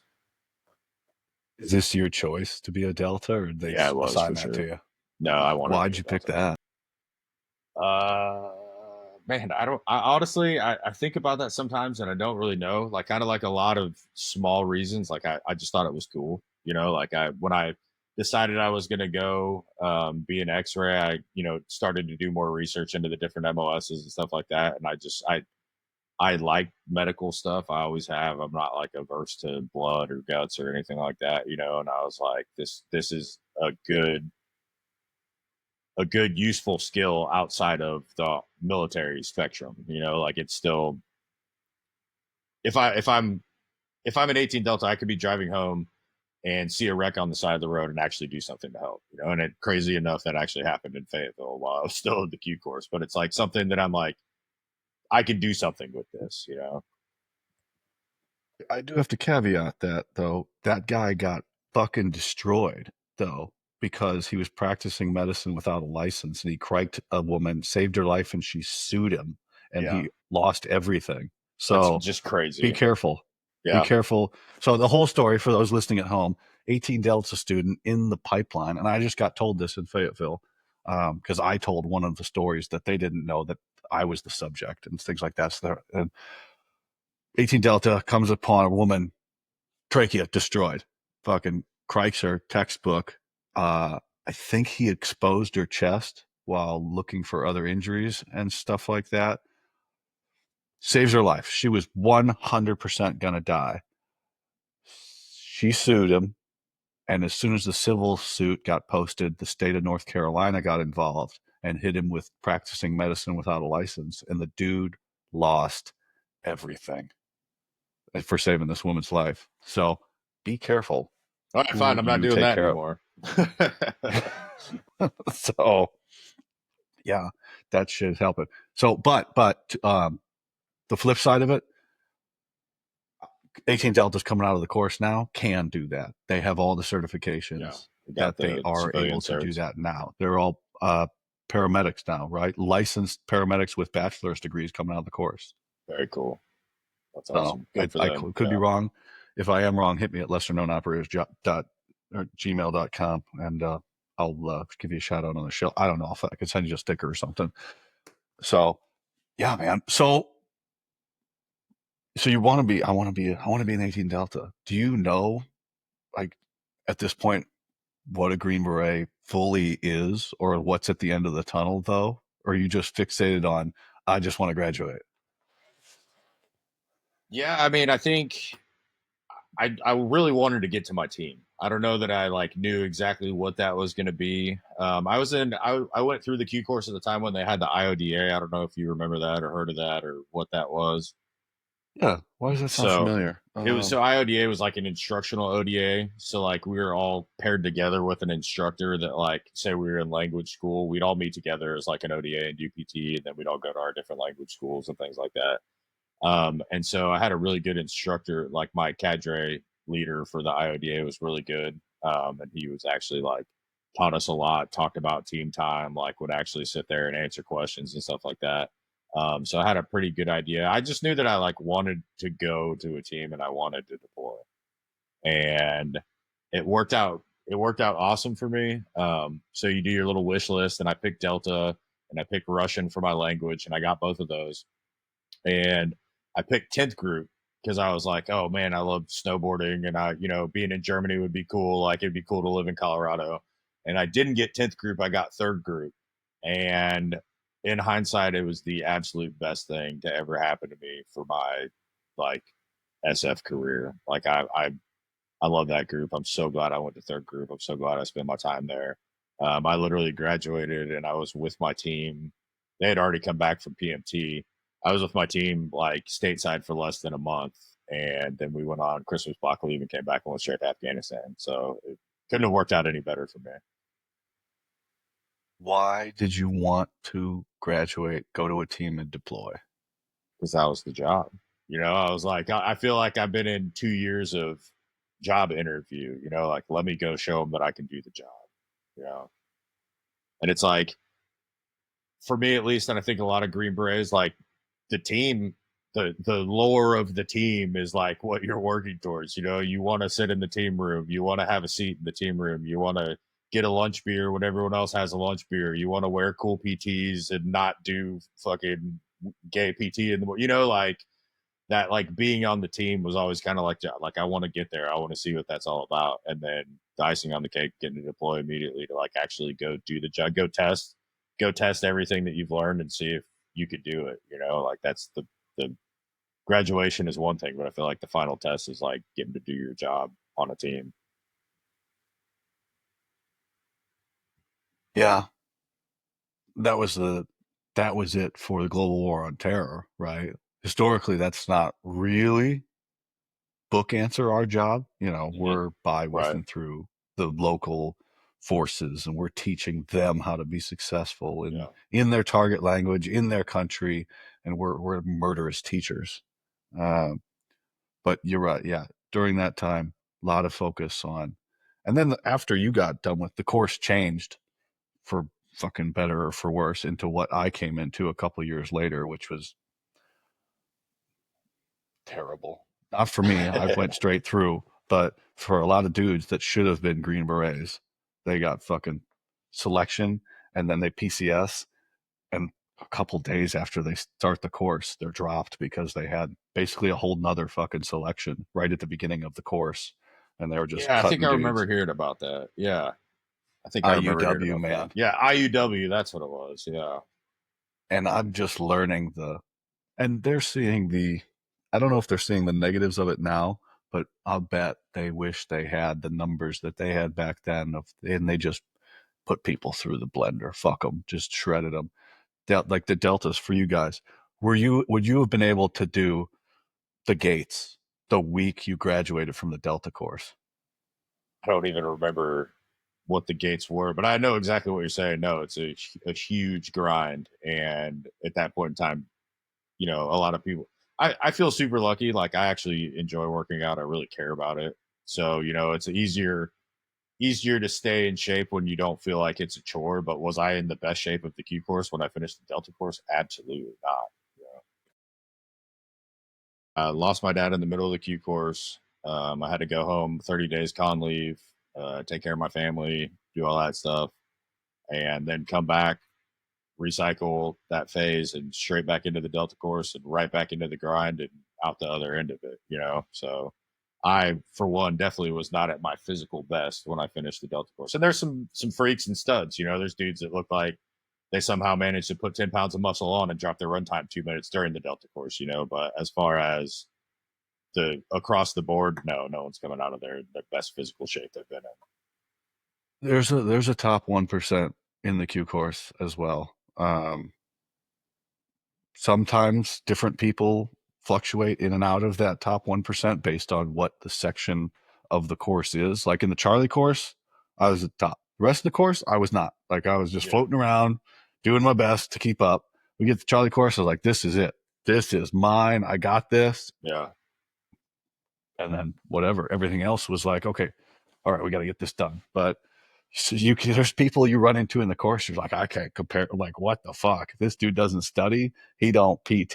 He's fuck. I can't compare to this man. It's funny you say that. Immediately, a name pops into my head, and he was like just this stud from Ranger Battalion that was like top of the class in every class all the time in every class, and just like a physical specimen that could just PT everybody else to death. Like it's just that's the guy you're talking about. Is this 1% Ranger Battalion guy that like looked like he was doing it in his sleep while packing on slabs of muscle and having glorious hair. And the hair. Oh my God, the hair. And he's just going out to Hay Street and just slaying it Oh yeah, also little because Husk he's bored. hardware. Oh yeah, Hushkar, yep. He's probably from some of the stories I've heard from your years, he's probably out with the instructors as well. Because yeah, they're like, this dude's too cool. We got to hang out with this guy. So he comes yeah, to my team. You yeah. know, there's It's funny. that shit was going on too. Yeah, for sure. It's funny you mentioned the hair because me and my best friend in the course, we our nickname was the Sideburn Brothers because it's the only grooming standard that you can kind of push and get away with. And so like every day they'd creep down a little bit further, and one day we just get absolutely wrecked. Hey, Sideburn Brothers, they come over and these things are like got like mutton chops. And so take them back up and then just like start the process again, slowly working them down till we get in trouble again.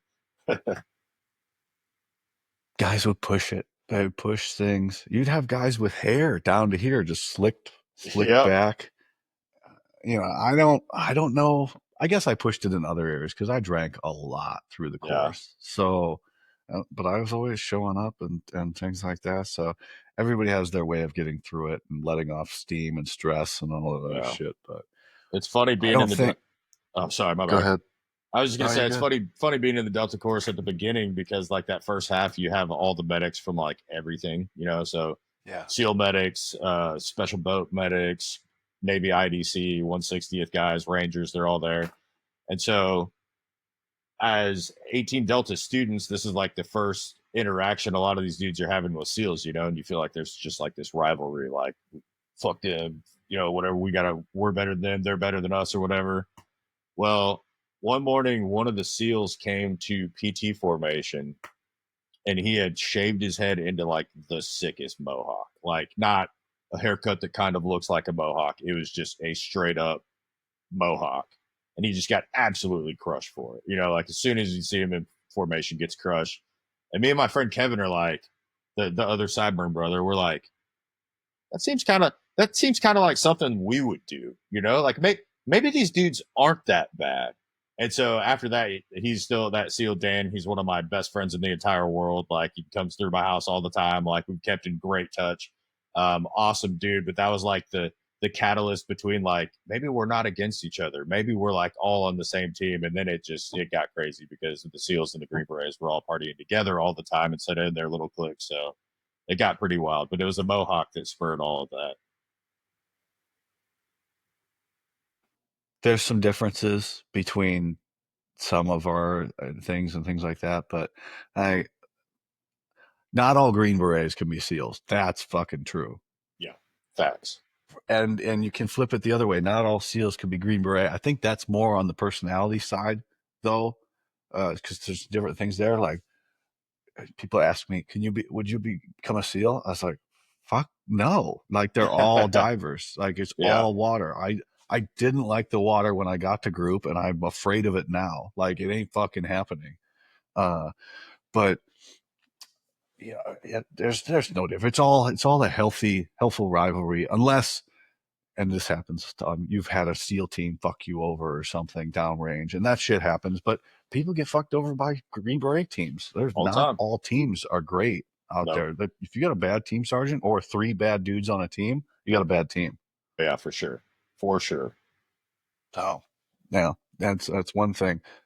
No, the ratio of shitbag to excellent soldier is good or great in SF, but it's still there. There's still Yeah. still bad teams and bad apples that unfortunately, and we see in the media and stuff like that, one person can give a false impression for the entire community, and For it's sure. unfortunate.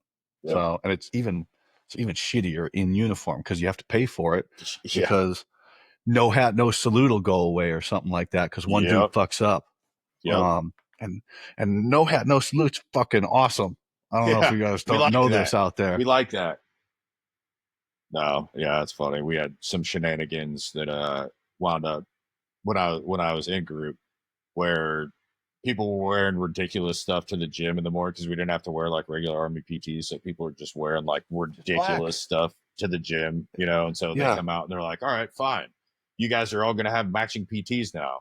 We're like, "All right, great." So what do? We went and got a bunch of custom tank tops made in our PT uniform. We all matched, but they were all tank tops. It's like got to push that envelope wherever you can. They want to make it dumb. All right, we can make it dumb too. Yep. Yep. Absolutely. Because you get a bunch of guys in the team room like, well, what that office one? Well, I'm gonna do it even harder I'm gonna now. do it even harder now. Yeah. Yeah.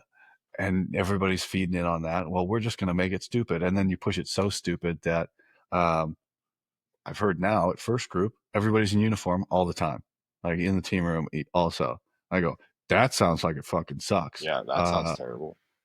I wonder why retention is we're losing two to gaining one. Right. I wonder why. I mean, you train a whole bunch of guys to think outside the box, and then you get mad when they think outside the box. Yeah. Yeah, we push it. We push it. One of the best answers for one of my questions later was a guy said, knowing when to correctly use the gray area.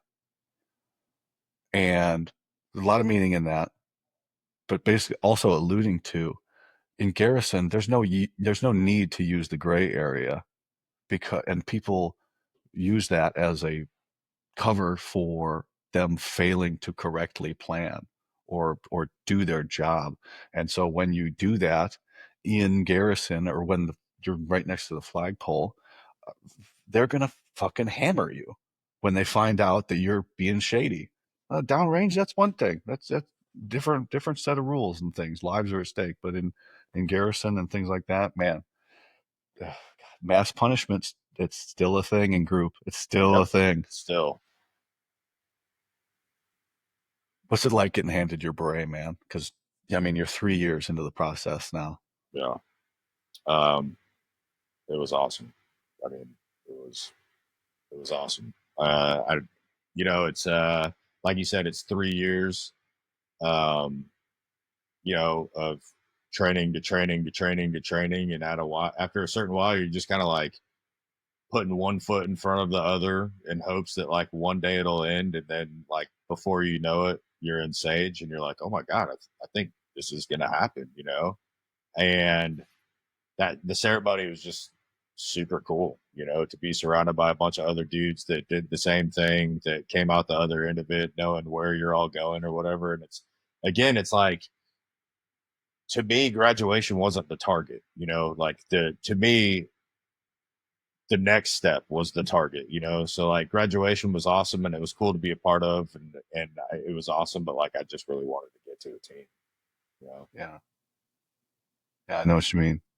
For me, it was the whole beret. It was the beret. I was Yeah, chasing that. It's when I got med pulled in selection the first time. I felt like such a piece of shit, and I said, I'm never gonna feel like that ever again. Little did I know, right after I got my beret, I would feel like that because I got basically med pulled to the B team. yeah, Uh, yeah, immediately after I got hurt, but I got it. I still singular focus towards that goal, yeah, and I didn't get to do the thing. I didn't get to deploy, like as you said, get to do the job, test it out, get to play chess, see if yeah. you're any good in combat. Never got to do that. Um, think about it a lot, but the show has helped with that because I've had people on here with long careers, and they're like, I didn't fucking get to do it either. I got to do some Yeah, cool shit though, some fucking yeah. really cool shit. So So I had that's all. a I had a little extra motivation too. We kind of touched on this earlier, but when my dad passed when I was in the Delta course and I went home, um, in his casket there's like a little drawer where you could put like keepsakes in it. So like a little drawer came out and you could put like small things in there, picture, a locket, whatever. And I put a Special Forces unit patch and a tab in there, even though I hadn't graduated. I was still in the course, and I was like, now I'm gonna finish. Like, there's no way I'm not gonna finish. Like, we're not digging my dad back up, and I'm not gonna let him be buried with this thing that means absolutely nothing. He's a sign of my failure at that point. And so when we closed that drawer and put it in the ground, I was like, I'm going back and I'm going to work. And like at that point, I was like, nothing could have kept me from graduating. Like it was How often did you think about that? all the time. I mean, my dad was the guy that like I called anytime I did anything, pass the phase, pass the test, pass whatever. Like part of me joining the military, like I had said before, my relationship with my parents was not good. And before I left to join the military, my mom said something to me like, "Man, what's your dad gonna do now that his best friend is going to the military and he can't eat lunch with you every day?" You know, and so losing him in the course was brutal, and it was like totally unexpected. It wasn't like he'd been sick for a long time. So it was like I woke up on a Saturday morning to like 30 missed calls, and that was the message. So, I didn't have time to grieve when I went home. It was 30 days of con leave, and I have two little brothers and a little sister and my mom, and it was more about making sure everybody else was good and like, getting everything taken care of. And so putting that patch and tab in the casket was like the final push where I was like, I'm graduating. It doesn't matter what they throw at me. It doesn't matter how hard it is or how miserable it is. Like I'm gonna finish. From talking to Cadre, the odds once you take that con leave, I get it. justifiably so, right? But he a couple of the cadre have said, even if it's justified, as soon as they take that con leave, there's like a 50% chance that they're not going to pass Yeah. because it just they they they kind of they get a taste of something out there and they get distracted. Who are you were refocused. Like Yeah. it's like, okay, we're coming back now, but guys get away from the course and it Yeah. breaks that line of thinking to where it's straight to graduation. And most guys when they go off or get a pass to go to a fucking wedding or something like that, and he's like they just fall away. So good on you for keeping focused. And so that Um, your question was about graduation, and so kind of pulling it full circle, like really the most memorable thing for me about graduation, actually getting the beret, was like, for me, I knew that it was okay for that to be with my dad forever. You know, like at that point, I didn't have to think about it every day. Now I can think about it when I want to, and it makes me happy. At that point, it was like, you got to do this. And so I was done. And it was kind of like, I don't know if like a relief was the right word, but I was like, all right, I did it. I did the right thing. Oh, to quote one of my previous guests, you just proved that you were that guy that you believed your dad believed you were. You know, you proved to not only yourself, but your dad that you were that guy. I said I was going to be that guy. I am that guy. And now I've got the little, all it is one sheet of paper, right? Yep. One sheet of paper that says you are a graduate of the Special Forces Qualification Course. I was thinking about breaking them out the other day just to look Yeah. at them. They're up in the closet up there, and making some stuff out of it and going, hey, this it this is the only thing really that you're striving for that whole time. Everything else that comes along with it, you can't describe. This is the only thing that proves I'm a Green Beret right here. So, no, you were just proving to yourself and proving to the people that believed in you. I've said many times on the show, you're not trying to prove people wrong. You're trying to prove people right in their assessment of who you are. And that's the ultimate goal for success is proving the people who have always believed in you correct in their assessment. And if you look at things like that, you'll just be happier, you'll be healthier, you'll have a better outlook on life towards things. And Yeah. because they always believe in you. The people that support me and the people that support you have always believed in you 24/7. I Yep. don't believe in me 24/7. I'm like 12/5, 12 hours a day, 5 days a week. I'm all Yep. in. But the rest, it's shaky at best. I'm up and down. So that's just my take on things. Congratulations to you.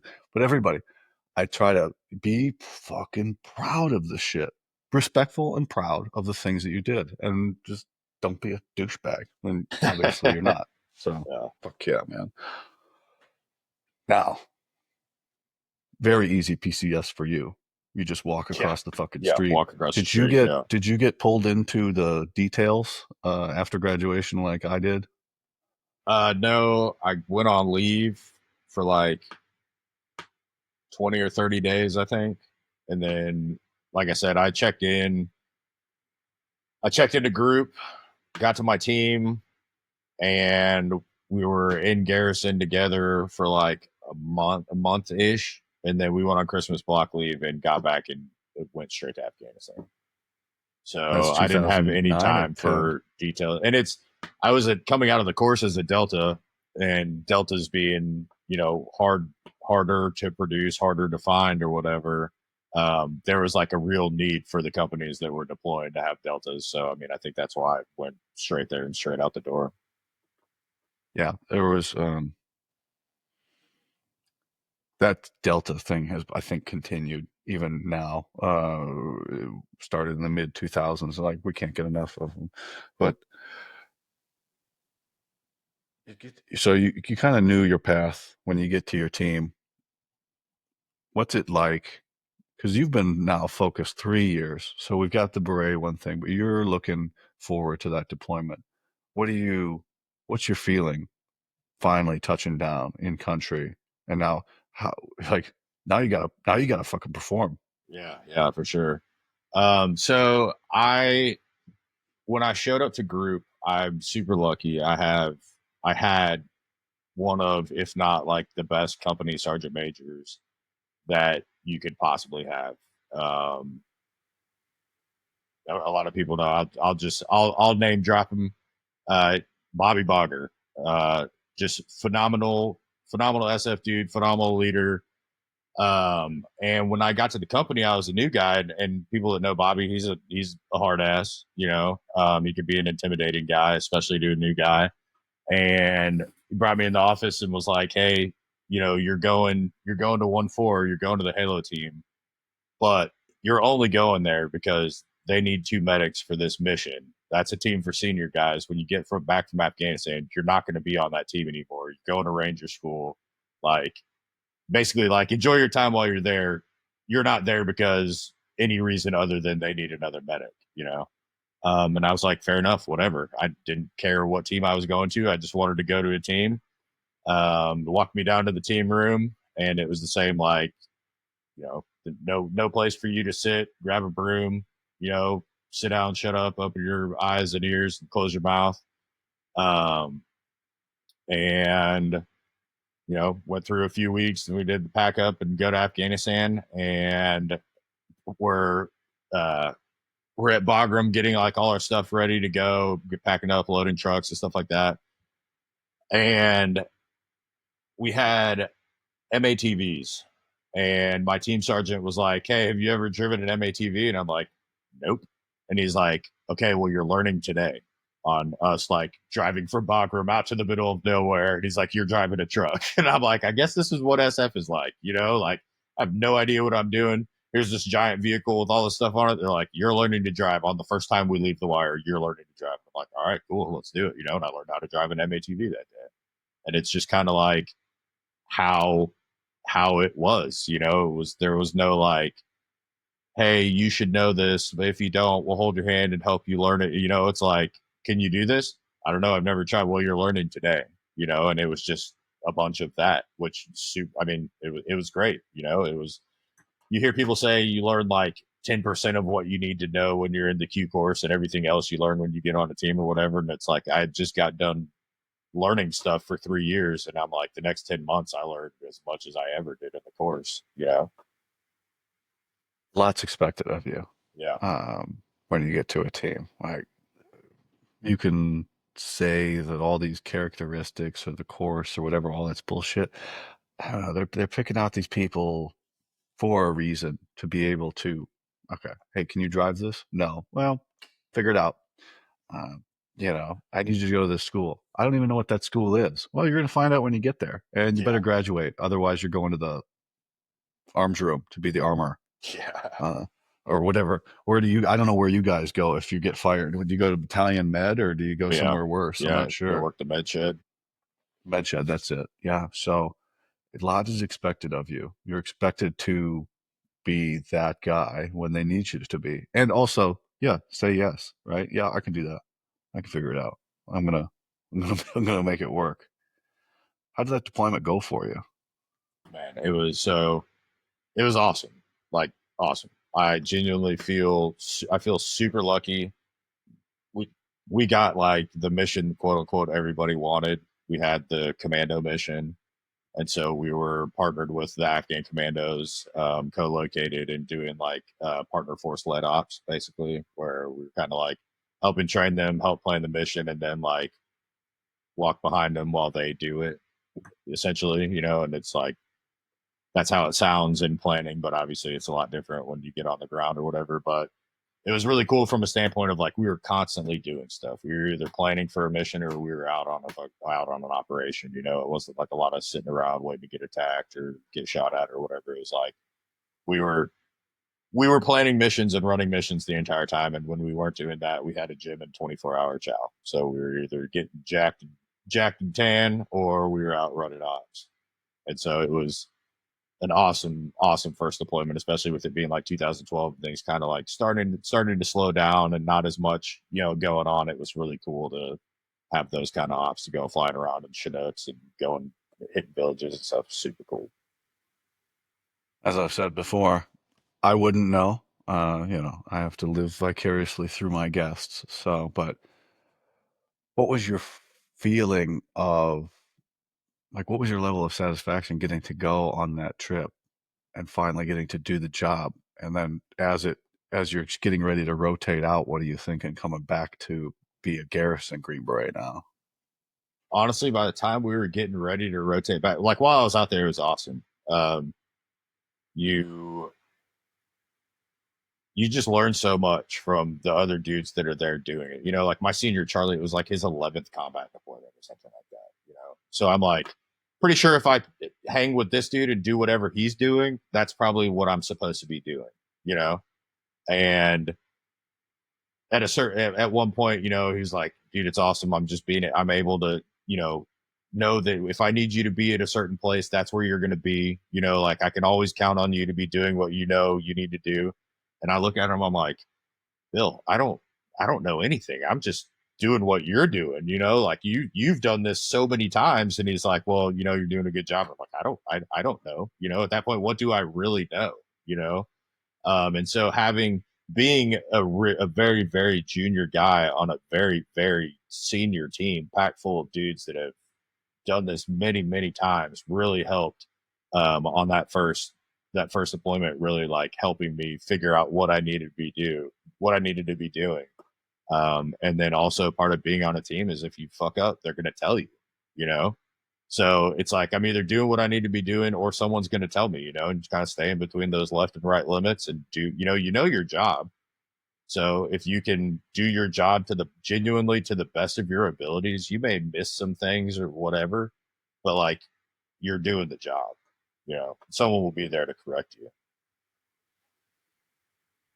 Yeah, a lot of that's off the team sergeant too. If team Yeah. sergeant's squared away, Yep. it trickles down to the team. So were you guys? You said getting jacked in tan. Are you guys a Oh yeah. strength team? Oh yeah. I mean, that was I think like when we got back, or maybe like a year after we got back is when they started instituting that like the Thor 3 program. Do they still have that? As far as I know, it's still going. It's bigger and better than ever. Yeah. And so and honestly, like no shade, it's an awesome program. But coming from a team of dudes that just like want to squat, bench, deadlift, and like run the amount that we have to run to be able to run, it was hard to get people to like fully adopt that like Thor 3 thing where we use rubber bands and stretching and doing all this stuff. And dudes are like, I just want to go jack weights at the gym, you know? So when we were over there in Afghanistan, yeah, like 90% of the team would be in the gym all day, every day, you know? And then we were, we, we were co-located with the Afghan partners. And so we had like access to a chow hall, which is awesome. You know, a lot of dudes don't have that, you know, if you're out in a BSO or something like that, you're eating whatever you got.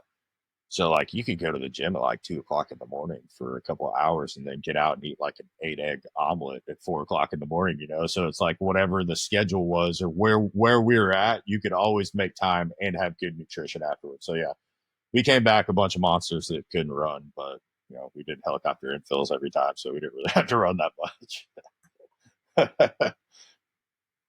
Is that way in the course too, man? Did you guys have language at the end? No, we had language kind of towards the front actually. So yeah, so when it switched over to us, they had moved language to the end. So the last guys that started our class had to do language twice because Oh they damn, did no way. language, then they started the Delta course, then they went so far through the course, and then one guy had a couple recycles in there. It was 3 years, and they made him do language again with us, God. like several classes of if different from where he started. So Yeah, he that was in might the have been course like enough four four to years. to do it for me. I don't know if I could have done language school again. That Another that six was the months. I I've done the calculation in my head based on not the strength factors or the difficulty or anything. Language was the hardest phase of the course because it was the easiest one to get kicked out in. For sure, you had so much freedom. At least we did, you Yep. know, like you went to class when you So had class, but other than that, you're like on your own. You more than yeah, enough rope to hang yourself. absolutely. Guys did it. Fucking get kicked out and shit. But I say that because we had language at the end of the course, and there's some big boys graduating Yeah, the I bet. course, myself included. I think they made us do a UBRR, Oh or yeah. the gates or something at the end or a PT test. Fucking, I know when I took the UBR, I smoked it, and I only ran a 39:59 in the 5 mile. Yeah. Came in 1 second, just One chugging, second under. fucking chugging. But Yeah. I still scored in the like 1600s or 1500s or some Nice. shit like that. Yeah. But yeah, that was there were some big boys graduating with language at the end. Where it's different for you guys. You guys are fucking going hardcore through the course and then off to the team. Oh yeah. And it's crazy too. Like, I mean, I feel like being jacked and having a ton of muscle, like, can hurt you in places like selection. But then when you get to a team, everybody just wants to be big and jacked, you know? Like, Uh, the entirety of the Q course. You know, people reach out to me, and I'm sure they reach out to you about selection. That's the big thing because a lot of the following is people that want to be. They see this, they want to be this, and there's nothing wrong with that, right? Fucking go get it, right? I always tell everybody go get it. But I'm 5'11", 240 today. Crew course 190. oh yeah. Oh Went through yeah. SFAS at 190. That was ideal for my height. Hmm. Uh, I had enough muscle. I was fast enough. And as the Q course went on, I put on like 20, or as the whole process went on, like 20 some pounds, 25 pounds of muscle through the 3 or 4 years. Yeah. Um, and it's different. And you get to a team, and yeah, there's way more jack dudes than there are not jack dudes. Like, and the dudes that aren't, they can run. They Holy can fuck, can they run. run? Yeah. Can they run? You're absolutely right. Took the words out of my mouth. But yeah, whatever this is not ideal for starting the course. Right. No, definitely not. That's just for later. That's just later when you get to your team. But did you do another rotation to Afghanistan? No, I didn't. So we came back from Afghanistan and I got to stay on the Halo team. Like by the time we got back, everyone was like, this is our guy. We want him on the team. And so it was actually kind of cool. So my team, my senior at the time made the 8 list while we were in Afghanistan. And he had always wanted to be the Halo team sergeant, Halo guy, wanted to go to Halo JM, like wanted to be that team sergeant of a Halo team. We got back, Sergeant Major was like, all right, cool. You know, you can have whatever team you want. What team do you want? And he was like, actually, he's like, I'll take whatever team you give me if you give me Alex as your medic. And so Sergeant Major was like, you know what? You guys are both already on 1-4. He can stay on 1-4. You can take the team. And instead of going to Ranger school, I got sent to Halo team. I got sent to Halo school. So it worked out fantastic. What a turnaround Yeah, of events. Uh, seriously. for those for those listening at home, uh, one, rare, very rare that you make seven, you take the same team. Very, very rare. Usually you don't even take the same team in the same company. They'd like Mhm. to move you because it can create a power vacuum of people on the team or something, a weird dynamic of like your peers and now your superiors. So they like to move you from one company over to the other so you don't know the people on the team. But to flip from Ranger school to Halo school, that's getting 4 out of 5 numbers on on the lotto right there. And I wanted to go to Ranger school. I didn't go in there like, oh man, do I have to go to Ranger school? I was like, cool. Are we going to start? Or are we going to Ranger school now? And he's like, look, man. He's like, honestly, Sergeant Major was like, you know, after this deployment, you have a lot more experience than some of these dudes that showed up halfway through or that are brand new or whatever. And he was like, obviously, Ranger school would be good for me, but he was like, I think there's other people that it would benefit more, you know. And so at that point, I was like, oh, I'm getting to go to Halo school. Cool. I'll re-enlist right now. And I signed up for like another 4 or something like that. You know, like I was just like, cool, let's go to Halo school. Yeah. Oh, that's cool. Another one I didn't tell you about, but people say schools and all this other bullshit. I didn't get to go do this. I didn't get to go do that. And I stop them and I go, listen, I got to go to Master Driver. That's the coolest school I ever got to go to in groups. So shut the fuck up. No. Yeah. Do you think about, because obviously, we're getting down on your time in service. You never got to go to Ranger school then, right? No, I did not. Do you And think about that? I do, man. I do probably more than a lot of other things, you know, and more from the standpoint of like, I want to know how I would have done. Not like, oh, would I have graduated? You never know. But in my mind, it wouldn't be, am I going to graduate? It's like, how well can I do? Like what is my Ranger School experience going to be like? And I never got that opportunity. Mm.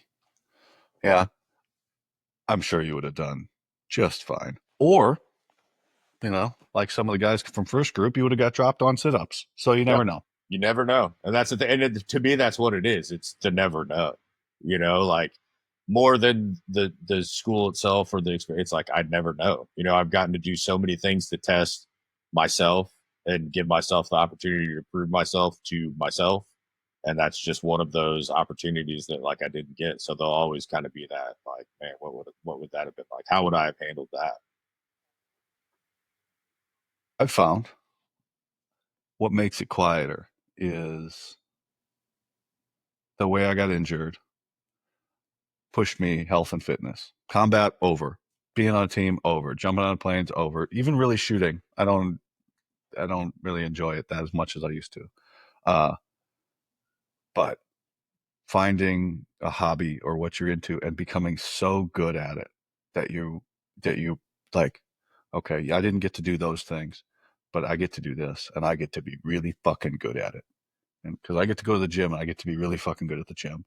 And that's commitment, that's time, that's meals, that's workout plans, that's all the other shit. So if you just, and it can be fucking anything, if you just pick it and then you take it to as far as you want to push it, you feel pretty good. And it gets quieter. It never goes away. Um, I didn't get to go to combat. I didn't get to do a lot of stuff. I fucking always wonder about it. Yep. Um, but And I even the think it team, goes along with the fact that it's like, regardless of whether you like whether you went to combat or whether whatever, like when you don your green beret, like you are the 1% of the 1%, or what everybody likes to say, and so like your job is being part of this top group of people in your space, like you're used to being the 1% of the 1%. And so then you get out or you try a hobby or whatever, it's like you don't want to be anything other than the 1% of the 1% of that hobby. It could be the building birdhouses. Like you're not going to be satisfied until you are the best birdhouse builder on the planet. And I think that's you talk about the gym. I love the gym every day. It's one of those things where like for me, I am fully in, it's one aspect of my life that I'm fully in control of. I control how I lift, when I lift, how much, how often. And there's not a whole lot of things that we have in our life where like there's something that you can really just drill down on. It's you versus yourself in there, with a pile of weights. And it's like what you do in there is completely up to you. No one's looking over your shoulder. No one's going to be like, you're not working out hard enough, but like, that inside. And so finding things like that where it's like, I am in control of this for the other 23 hours of my life might just be crazy react to contact. I don't know where this is coming from, whatever. But like for that hour and a half in the gym, like you have complete control over every aspect of what you're doing in there. Like that to me, it's you don't have to be the gym for me is like the one thing that you don't have to be the 1% of the 1% at. It's like I'm going in there and I know that I'm doing what I need to be doing. I'm making the progress that I want and I'm fully in control of it. And so that's why I think it's a thing that like will stick forever, something that I will never not be a part of our lives because we have control over that. yeah, you don't want to be weak, all right?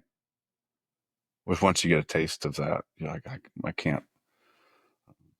And that's another reason we shy away, or we hopefully, and as we get older, shy away from alcohol. Because at a certain point, if you're drinking, you're only working out to try and counteract the effects, the negative effects of drinking. It's destroying your body. So, yeah, fuck, um, I know what you mean there. And honesty, like, especially in the gym, if you're doing a rep correctly, or if you're working out hard enough, or you're being a little bitch. And it's just that voice in your head. Like you could have done better on that. You had another rep. You and then you got to live with that. So you're just you got that coach in there. If you're really honest with yourself, if you're lying to yourself, that's one thing. And you're just like, I'm the best and fucking I know what I'm doing. Yeah. And then you're just whatever. You're not there yet. Yeah. But if you're really honest with yourself, you're like, okay, That's where a I've little got bit this of many imposter reps. syndrome comes in helpful, where you're like, Helpful. maybe I'm not that good. So you get a couple of extra reps in, like it's kind of like, maybe I'm not doing everything I could. So, But then I've gotten to the point where I've had to pull it back. Like I can, I'll hit a workout and I'm like, we got to recover, Nick. We got to yeah. recover. You got to Yeah. listen. You got to listen to it. It's not the course anymore. We're not pushing every day and things like that. But I guess that comes with getting older. Once you start using the calendar on your phone, it's all downhill. Yeah. Life's Right. over after that. The Notes app is like the top app that I use, and it's nothing full of like ideas that I go back to and have no idea what I was talking about or random lists. And yeah, I'm like, I don't, what was that supposed to be? Was that a thing? That's the worst. You write stuff down, you read it, and go, "Oh, that's pretty good." I don't know what that means. Yep. Why'd you get out, man? Man, so well, real quick, I'll just jump back. You'd asked if I went back to Afghanistan. So we wound up going about a year later on a CNT to Kyrgyzstan, which CNT counter narcotics. We basically were like helping train their police, border patrol type people on like drug interdiction, because with the way Afghanistan and all those countries over there, it's just like a drug highway going through there. And that trip was awesome. It was like your what you think of when you're like, I want to go on a J set, and it was that. Like we worked really hard. We lived with the partner force, but going out with the boys in a foreign country at night and doing crazy stuff is like super, that's part of it too. You hear about that, you want to get to a team and you want to go do this. And it's like we were living with them on base, but then we also had to like set a good example, so we couldn't just be like coming in just hammered drunk at whatever, so we had to like kind of be on good behavior. So we would go out to the bars, and the dudes that we were training would be like bar security, except bar security is carrying an AK.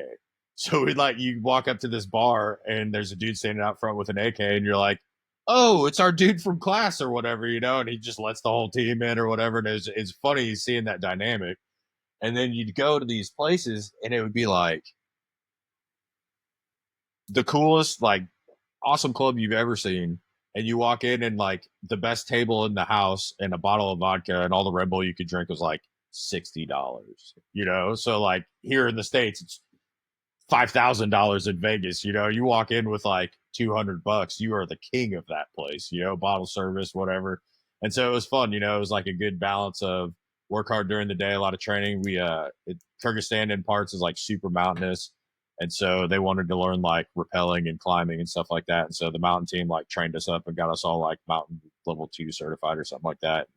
We wound up setting up like a 250-foot rappel for those dudes while we were over there, and it was like the coolest thing they'd ever seen or whatever. And it was awesome. And we got a lot of range time, did a lot of medical instruction, which teaching classes I think is like one of the best ways that you can learn. You learn a lot while you're teaching, whether it's off of feedback or preparing for teaching, and then teaching through an interpreter is like a whole other thing. So even just that aspect of the trip was really cool. Setting up medical training and then teaching it to a bunch of dudes through an interpreter or whatever. Like it was cool. It was a really cool trip for sure. There was like a decent expat community over there. So there were like some former other military guys that like Americans that owned, like one of them owned this like barbecue spot. So we eat barbecue every week or whatever. It was a cool trip, man. It was a lot of fun. Fuck yeah. And yeah, just so crazy because people don't understand. Like it's no exaggeration. There's American special forces in like 90 countries all Oh the yeah. time. Yeah. And in shitholes, like it can be in Bangladesh or where you guys were at, or Panama, or fucking just literally fucking everywhere all the time. Yeah. Everywhere. And just doing weird shit and having a blast and trying not to cause an international incident. So that your last trip with the team? Yeah. I did like one other like little PDSS thing for like a couple Are you weeks. banging And a pen by chance? yeah, I am. Can you hear that? Yeah. All right. I'll stop it. Um, I did like one other like little PDSS over to Eastern Europe also, but no, those were like the two with the team extended trips. And then we, so I don't know if you even remember this or heard about it or whatever, but they did like that fourth battalion realignment where they were like turning all the fourth battalions into these like different, these battalions with a different mission. Um, and so when that happened, I got sent to third battalion, and it wound up being one of those situations where like I get to the company, the company medic at the time is just like a fucking shitbag that's like destroyed the company, like one of these dudes. It's like doing narcs on deployments and shit like that, you know. So I Is show up that there. bad? That sounds bad when you say it Yeah, out loud. yeah. It's not a good thing. It's not the not what they want you to be doing. So I show up, and Sergeant Major's like, "All right, you're going to be here for a couple months. Help me get this all figured out, you know, and then we'll send you on to a team or whatever." So I do what any other person would do. I'd start working as hard as I can. That's the job that I have. I'm going to do it the best that I can do it, you know. So I inadvertently wind up working myself into this job that I did not want. You know, it went from like me fixing it to like being super dependent on all the time. And as the time went on, I was like, am I ever going to go to a team? You know, like I knew the free fall team sergeant. I actually talked to him a couple months ago again. They were down a medic. I was already a free fall qualified medic. They're like getting ready to go on this trip. They only have one medic, you know, and it's like he just would not move me to the team. And you know, my reward for doing that time there was supposed to be school of choice. I wanted to go to SODIC. I actually had 3 SODIC slots given to me and then taken away at the last minute because they needed me to do something else. I never wind up going. They take 3 slots away from me. And so I'm kind of like coming up on the end of this reenlistment that I'd done. And I'm basically like Sergeant Major, like if I'm not gonna go to a team, you know, like I'm gonna get out. I'm coming up on this. I've been here. I think at that point I'd been there for like almost a year. You know, it's supposed to be like a couple months, and I'm like pulling shit details. You know, like I just had become dependent on because like I said, I went in and did a good job. They're like, well, this guy's gonna do a good job. We don't want to get another shit bag. We'll just keep this guy. So I'm coming up on the end of it, and this will just give you, you know, this is like the confirmation to me that like, yeah, I did the right thing. So I'm like on my way out. Like they know I'm getting out, right? So the sergeant major sends me to ADOC. Oh, Like oh, I'm getting out. I'm an E6. I'm getting out. Like I'm like in a matter of months, I'm getting out. I've told you. He sends me to ANOC because they don't want to lose the slot or whatever. And I'm like, this is just crazy, you know, like what are we even doing here? And so it was a hard decision, you know, like I worked really hard to get there and I wanted to do that job, and I had such a great experience with like my first battalion team and the leadership, and you know, from the top to the bottom it was good. And then I get over there and it's just like I'm never going to get out from under this. And I yeah, so it was a hard decision to make. I made the decision, and honestly, probably for like the next 6 months, I would like weekly call someone from my old company and be like, "Dude, did I make the right decision? Like, did I fuck up?" And luckily, they were all like, I guess shit didn't really change for a while, um, and so they were all like, "No, dude, you made the right call." And from what I hear, there was like a decent amount of people that got out that like early 2015 time frame because of some of the stupidity that was going on, and it's like I feel now that I made the right decision, but then again, it's like you never know. You know, like something could have happened the next week. But what I had seen over that period of time was just dumb.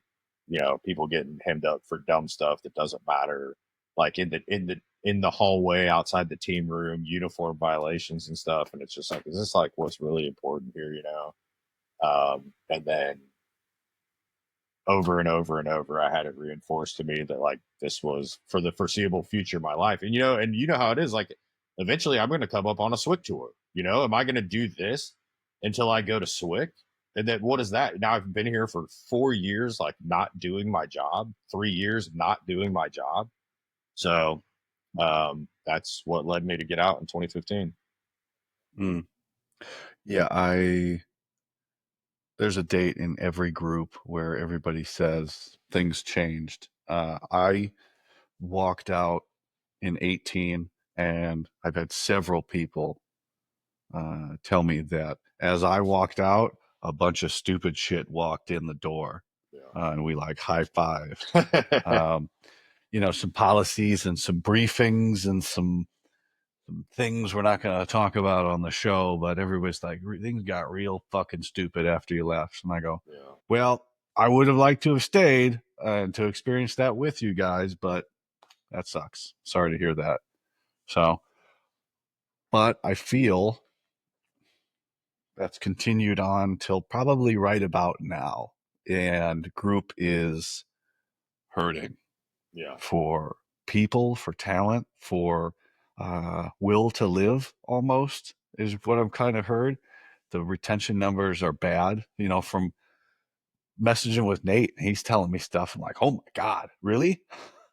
And some of the other guys on the teams and stuff reached out to me. I'm like, fuck, I do, though, as shitty as it is, I do draw a hard line. I'm on the veteran side. I got a lot of shit to worry about for all people on this side.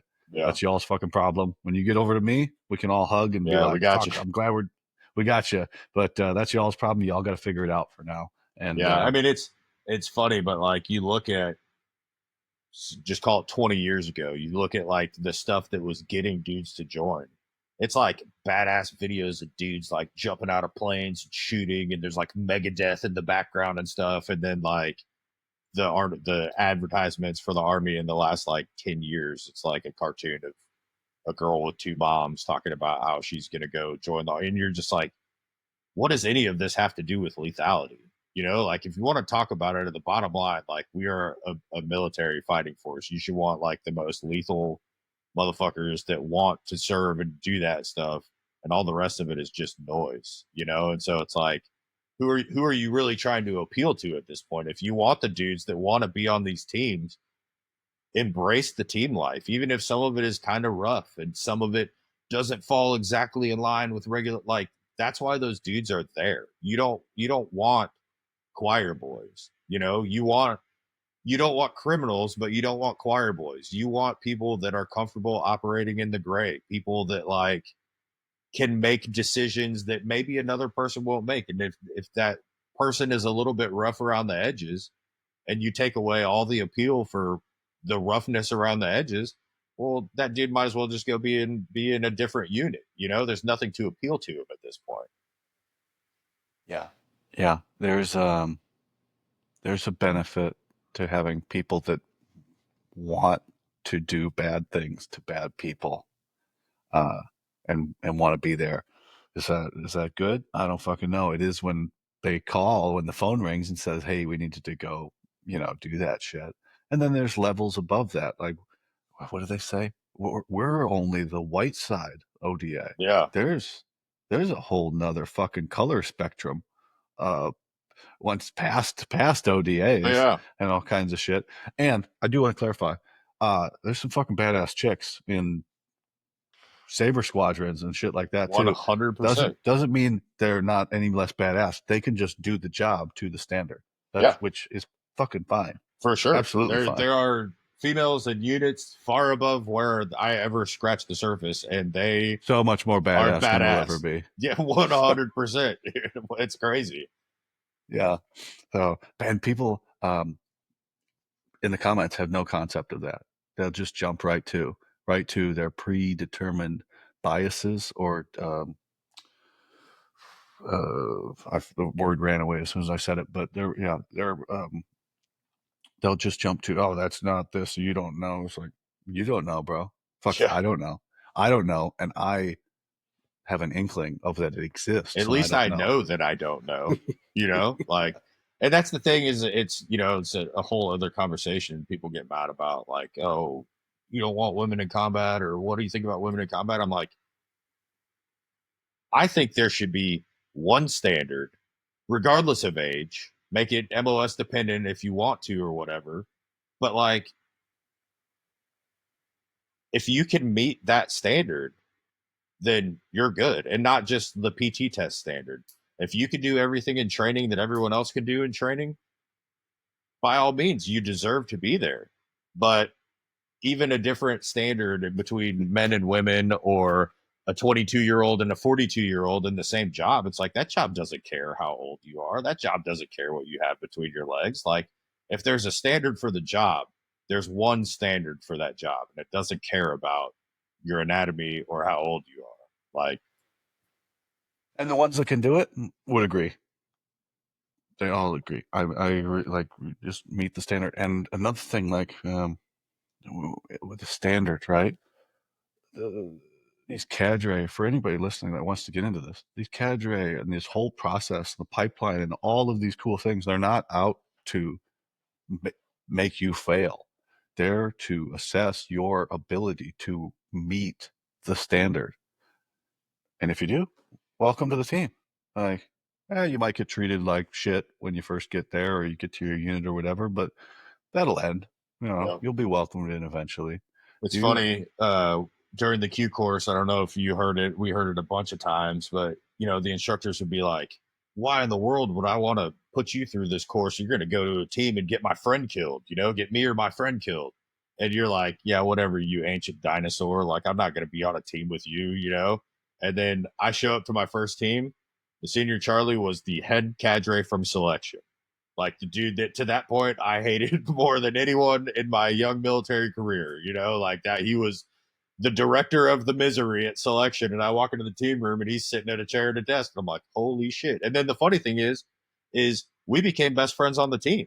He's like probably, I don't know how much older than me. Had, like I said, he had 11 combat deployments before I ever got to the team. And then just the way that the team dynamic is and how everybody flows or whatever, he and I became best friends. And so at that moment, I was like, holy shit, those dudes were right. Like, I might wind up on a team with one of their friends or one of them. Yeah. My selection cadre both times follows me now on Facebook. Uh, and he was right there in the B team room when I walked in. He was Oh, yeah. walking out the door as I was walking in. Um, and it's just like, man, weird, weird feeling. It is. Uh, but that's how it is. There's, you think it's this big world, and it's not. It's a fucking big community, small team room, right? Yeah. It's Fucking funny. I mean, I was talking with my wife the other day, and there's that whole, like, what is it? Kevin Bacon, 6 degrees of separation. Everybody knows everybody on the one, plane.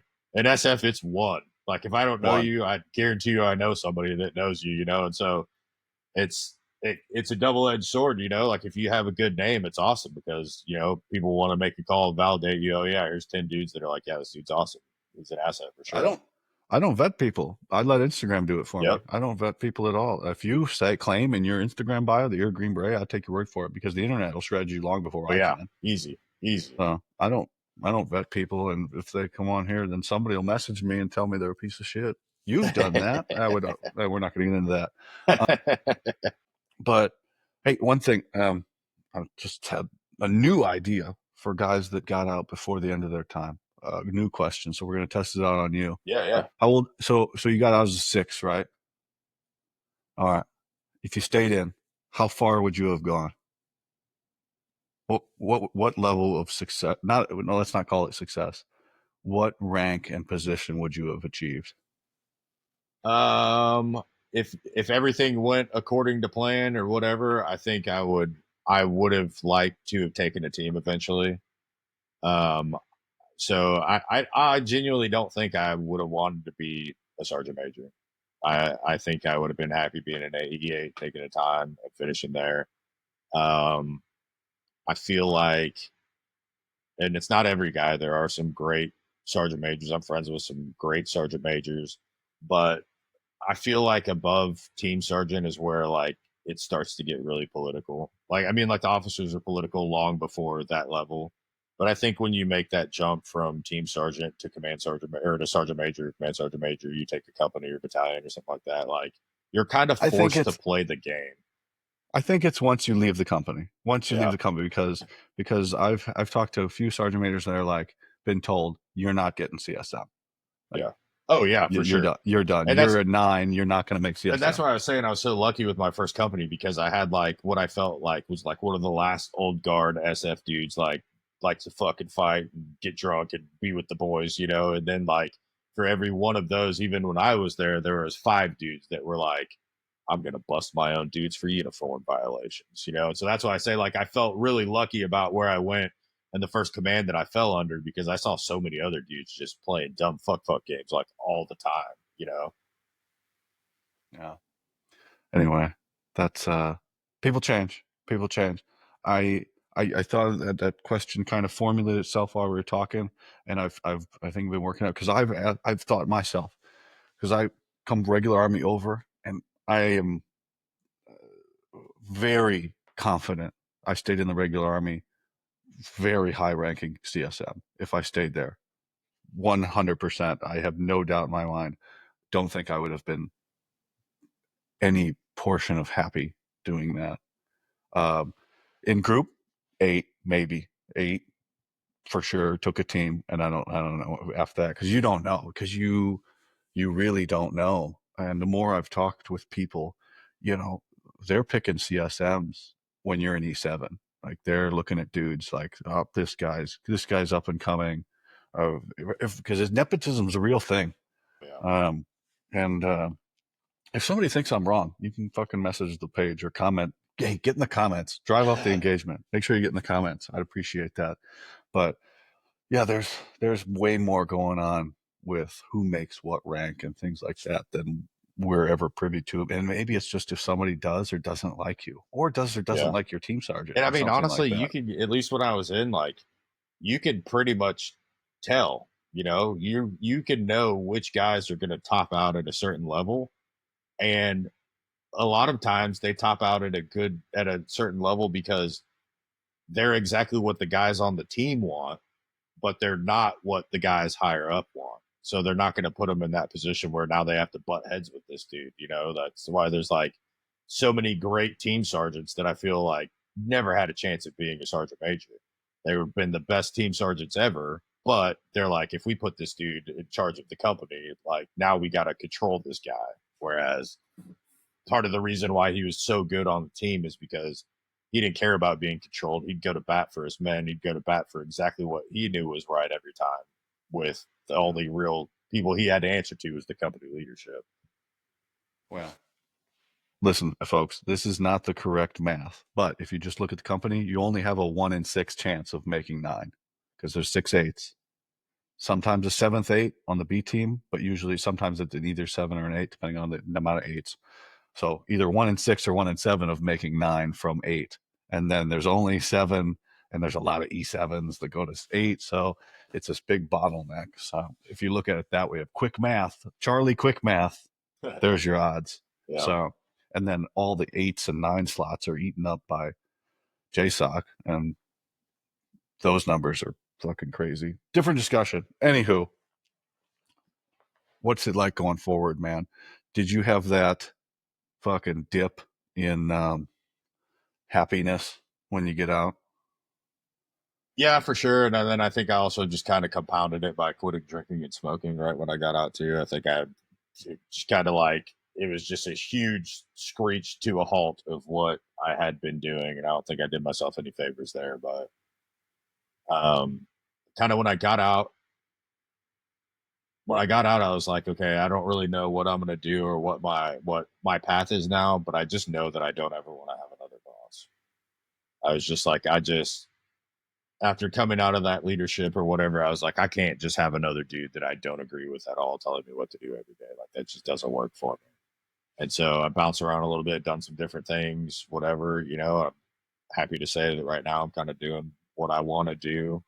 Um, my quote unquote boss would be like my father-in-law, but he's an awesome dude. It's not so much a boss employee relationship as it is, like I said, you're out there working on a team, you know. So it's I'm real happy with where I'm at. You know, it's taken however many years to get to this point from getting out, but I'm real happy with where I'm at right now and what everything looks like for the future.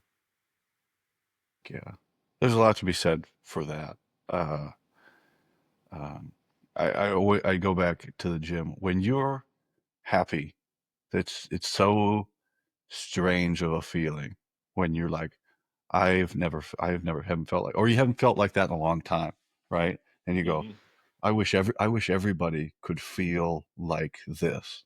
I'm at a weird point where I'm like, man, I want everybody to feel this good. If you haven't been happy for a long time, and then you get there, I'm at a place now, and it sounds like you are too. I want everybody to feel like this, to be content with where they're at, not by bragging or you need to follow these steps. Just I be me, and I show people in this way and go, hey, I don't know. What works for me isn't going to work for you, but do your best to try and get to where you want to be because it's fucking cool when you do feel like that. And you're going to be able to help other people when you do feel that way. That's one of the things that probably the thing that I took most from SEER school that I think is like applicable across the board, regardless of where you're at, what point you're at in your life, whether you're in the military or out of the military, is just that concept of small victories, man. Like it's so easy to get wrapped up in what's going on every day and feeling negative and stuff like that. But like I promise if you look for it every day, you there's a small victory in there somewhere. And it may just be you're having the worst day of your life and you're able to laugh at one aspect of it and then just grab a hold of that and build on it. It's like you said, it's easy to feel like you're getting swallowed up and there's no light at the end of the tunnel. And the more you feel that way, the more you work yourself down. But like one of my like favorite memories of being in combat is a hilarious story. We like got set up big time. We're up on this roof and the whole place starts getting just lit up. And me and two of my teammates like dive back in off the roof and we fall down a flight of stairs and there's like pots and pans banging down and we're like ass over tea kettle falling down and we're all just laughing our asses off, like we're in the middle of a horrific situation.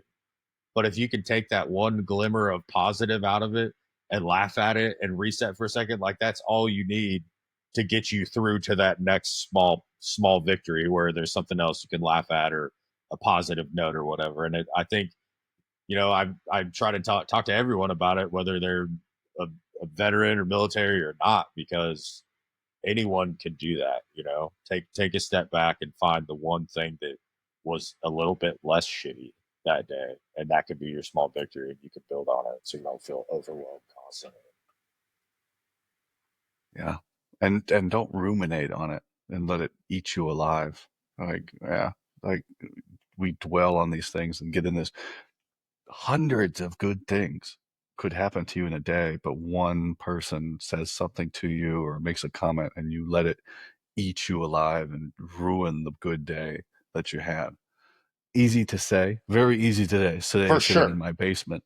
Um, but just like I said, all these things sound so fucking cheesy, but if you keep repeating them and maybe they'll stand out when you're thinking about something and in your mind and then get back to like just being an example for other people or a lighthouse to reach in the darkness or something like that. So be positive, being positive influence on the people around you. And that's fucking all we can do.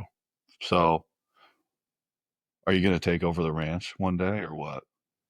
I mean, that's kind of the goal. I mean, my wife's an only child, So you and are so taking over the ranch.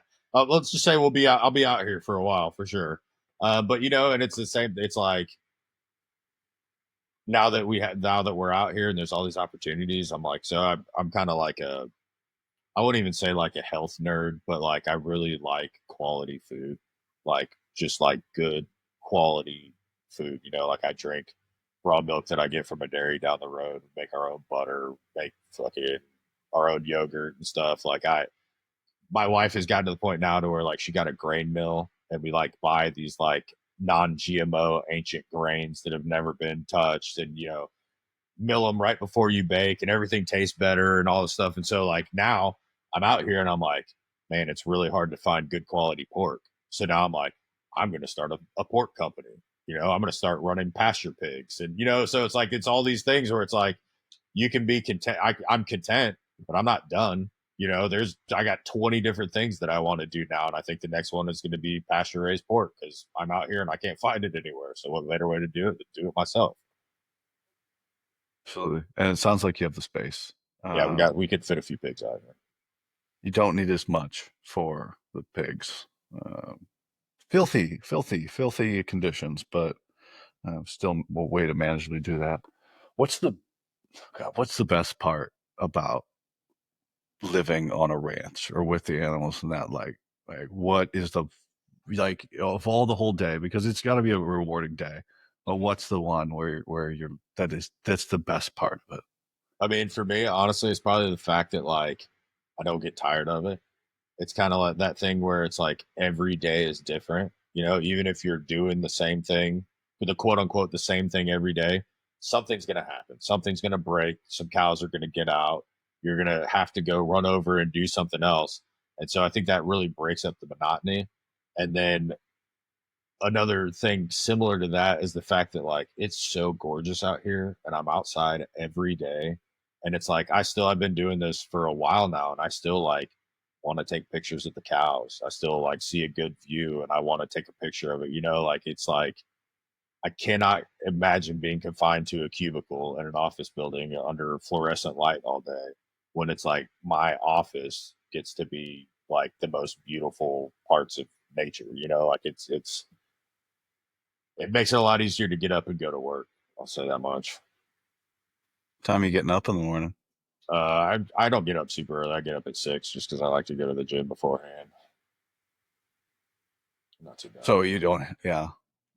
So you don't have horses, or do you still Not have right now. horses, or what So do you got? my wife's mom is like a like big barrel horse breeder. So like horses have been a big part of their family for a long time. We don't use horses working on the ranch, but my wife and I want to bring that back. So we want to bring some horsemanship back. We want to start working with horses to do the actual work as opposed to side by sides and quads and stuff like that. So that's definitely something we're looking at bringing back. Yeah, even more natural, right? Just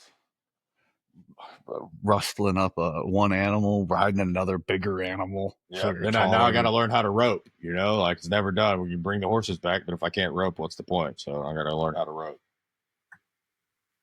You're becoming a man in your old age. I know, right? I knew it would happen one day. I thought it'd be before 41, but we're gonna get there. Well, that's all right. You got to get your back fixed, though, right? When's Yeah, I that know. coming up? Yeah, just waiting on where the funding is going to come from. I got hooked up with a really cool organization started by some dudes, Return to Duty. They basically help with back surgeries for soft veterans because apparently we all need, like the vast majority of us wind up getting back surgery. So I've gotten hooked up with a really cool foundation that's going to do the surgery for me. It's instead of getting a fusion, I'm going to wind up being able to have an artificial disc replacement. So they're going to go in there and clean it all out and give me an artificial disc, which should give me like completely normal function for like another 10 to 15 years. Um, Okay. so once that happens, and the recovery time is like super quick, like full recovery in under a month. Um, and so, and it sounds silly, but everything else aside, I just can't wait to deadlift again. I've been able to do Really? like any legs or anything for a couple months now, and so I'm excited to, the quality of my life will increase, but it's back at the gym. Yeah, your back, that's a tough one. Like neck and back injuries. You can get around with a lot of stuff, but it really, obviously, you know, um, it's the center of everything, and you fuck up your back, you're like depressed, like no matter Oh what. yeah, You're like, oh, I can still go work out arms, but my back hurts. Oh, yeah, fuck, you're just sad and shit like that. Hey, I asked you at the beginning, do my fans, as in you, do my fans know who I am? Do you think that talking with me today, they'll know a little bit more about you? absolutely. And it's a funny question. We talked about like the kind of 1 degree of separation or whatever. All of that aside, it's always interesting to me to have like my first conversation with another SF dude, whether it be like a phone call or podcast or something like that, because there's like this level of understanding already. Like before ever talking to you, I feel like I know a whole lot more about you than I would know about the average person that I'm talking to for the first time. And so it's funny. My wife will be like, I took a call the other day from another group dude that I'd never talked to before. We wound up talking on the phone for like 30, 40 minutes. My wife was like, "Do you know that guy?" And I was like, "No, it's the first time we ever talked." She's like, "You guys sounded like you were just like old best friends." And I'm like, in a way, we kind of are, like we have so many shared experiences that the average person will never share with anybody else, that like all the formalities are out of the way in the first 2 seconds. And now we're just calling each other pussies, like it's just, we already know each other. Courses of action, right? But yeah, he's one of my best friends in the entire world. Love that dude to death. He fucking Instagram call. It's late, like fucking late. And I'm just messaging, hey, this is when I'm cold messaging everybody. Hey, you want to come on the podcast? Hey, you want to come on the podcast? He Instagram calls me. It's like midnight. And I'm talking out in the living room to him for like 45 minutes. My wife's like, who is that? I was like, I don't know, actually. I don't know his name. We just had like, we knew each other, same Yeah, shit, same it's conversation. just that And like, comfort level. Yeah, we're just bullshitting and talking about, do you know this person? Do you know this person? So yeah, um, and that's part of the life, for better, for worse. You can, to a certain degree, you can assume the person on the other end of the phone has this base understanding of who I am to a certain degree. It's not always reliable. So that ratio, that's still there.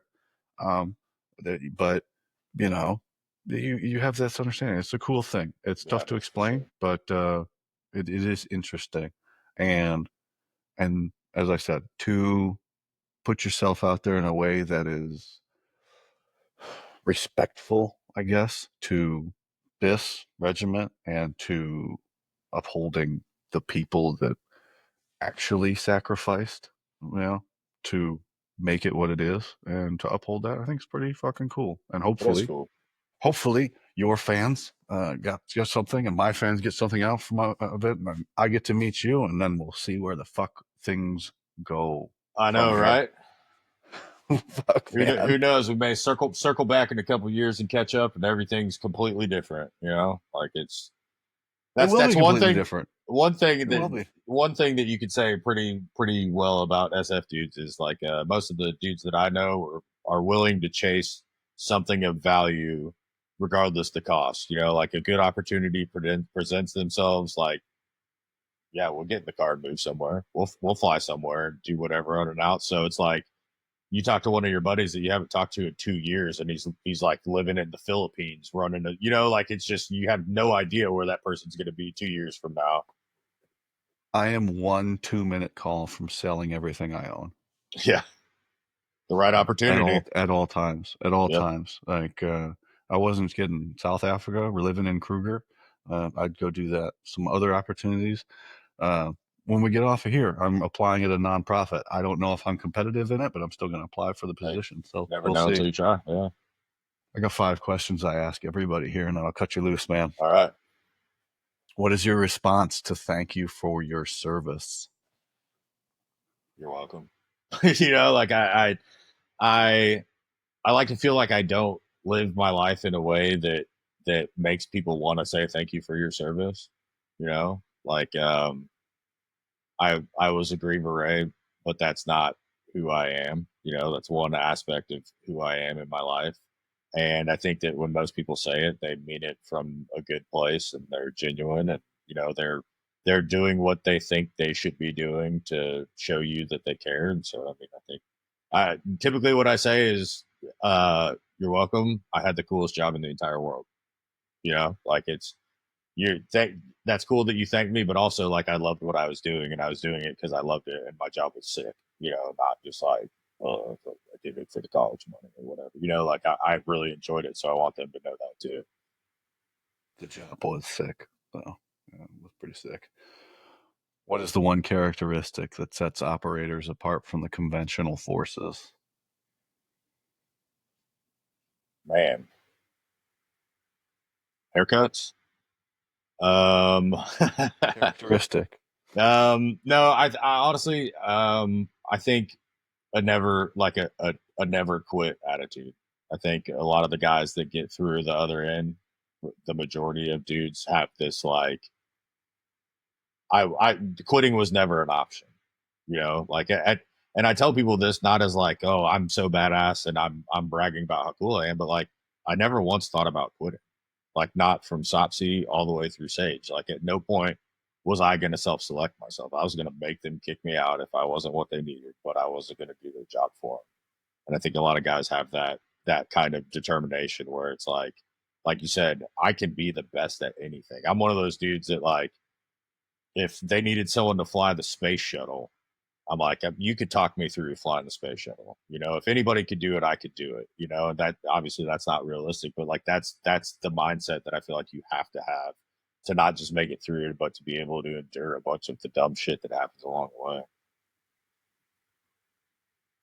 I've seen Armageddon. It can happen. Yeah, yeah, for sure. I mean, if he could do it, I could do Absolutely. Most ridiculous movie ever. it. What is the what is the one moment of your career that you wish you could go back and relive or redo and it wouldn't change where you are now? uh the one aspect that I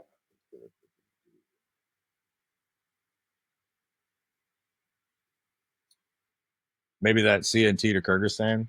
It was cool. That was like the time where I really felt that I was like living the life that everybody that wants to go SF gets to live. You know, like it was free away from everybody, only team in country. We're checking up on each other, doing everything with it's all controlled in the team, you know. And then we worked hard and played hard, you know. And I think that's what people like that in Halo School. Halo School is like one of the well, I would love to go back to Halo School. It's just it's I was super grateful that I went to the Halo School, not or the Halo team and not the dive team because I actually like to scuba dive, and I felt like the military would ruin that for me, you know. And I'm like, even a full night wall locker, pitch black with a bunch of gear strapped to you, like you're still skydiving, you know. Like they can only make it so bad for you. You're still skydiving. Scuba school, they're gonna drown your ass and you're gonna hate the water, you know. So I'm like, I still like to civilian dive, so probably Halo School. Fuck a dive team. I think it's the worst fucking thing to group, but ruined my life. Whatever. Although I train like I have to go to dive school on Monday. Yeah, That's always in my mind. that's I don't know awesome. if I'll pass, but I can go to dive school on Monday. Fucking I'll pass the events. I don't know how the rest of the school's gonna go, but Yeah. I'll pass the events. No, that's a good mindset to have for sure. What's the best piece of advice that you received during your career? Okay, so here's a funny one because nothing's popping straight to mind. My senior medic when I got to my first team was like this dude just full of piss and vinegar. Awesome dude, but like did not get along well with a bunch of other people. But for some reason we hit it off and got along super well. And we were getting ready to deploy and people were like getting all their gear ready and stuff. And someone dropped something. I don't remember if it was nods or it was like something expensive that could break. It could have been a piece of medical equipment or something. And he looked at him and he goes, "Hey, if you put it on the floor, it can't fall on the floor." I'm like, "Okay, yeah, that's pretty, yeah, you can't it can't fall off the desk and onto the floor if it's already on the floor." So Okay. I have a similar. Um, there's a couple of very expensive bottles of whiskey on the wall right there, right? They're top shelf whiskey, but I don't want them to fall off the top shelf, so I keep them on the bottom shelf so they can't fall and break.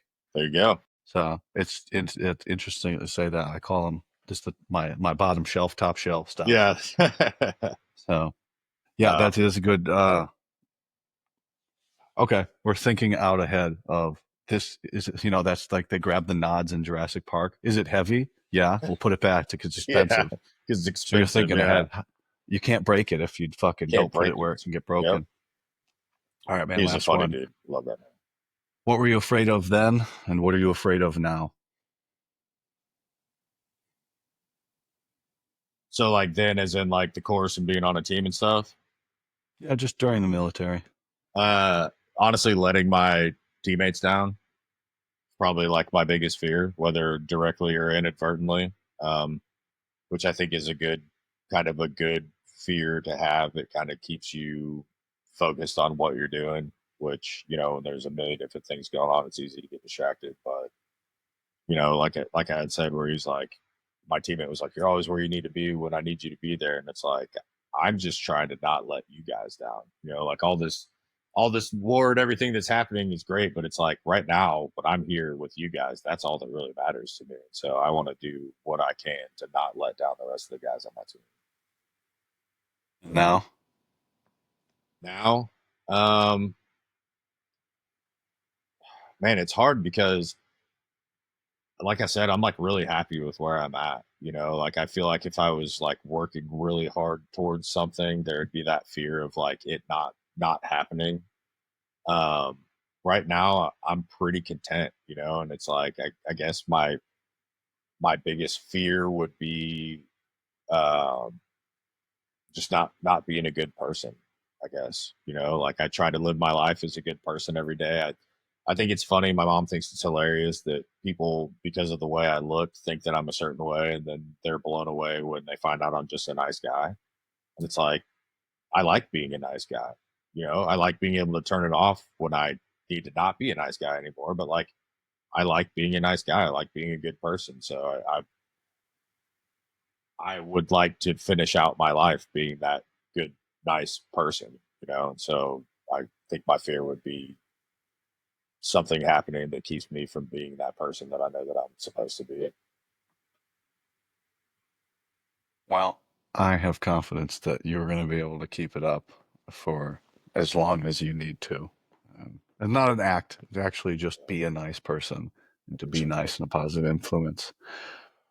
Fuck, man. Well, we had to schedule quite a few times to get Yeah, here. So, got it. um, and now I'm going to go right back and make sure the sound is good and start and just keep it there. I just want to get it. I had a really great time talking to you. Yeah, And this was awesome. you got anything for me, man?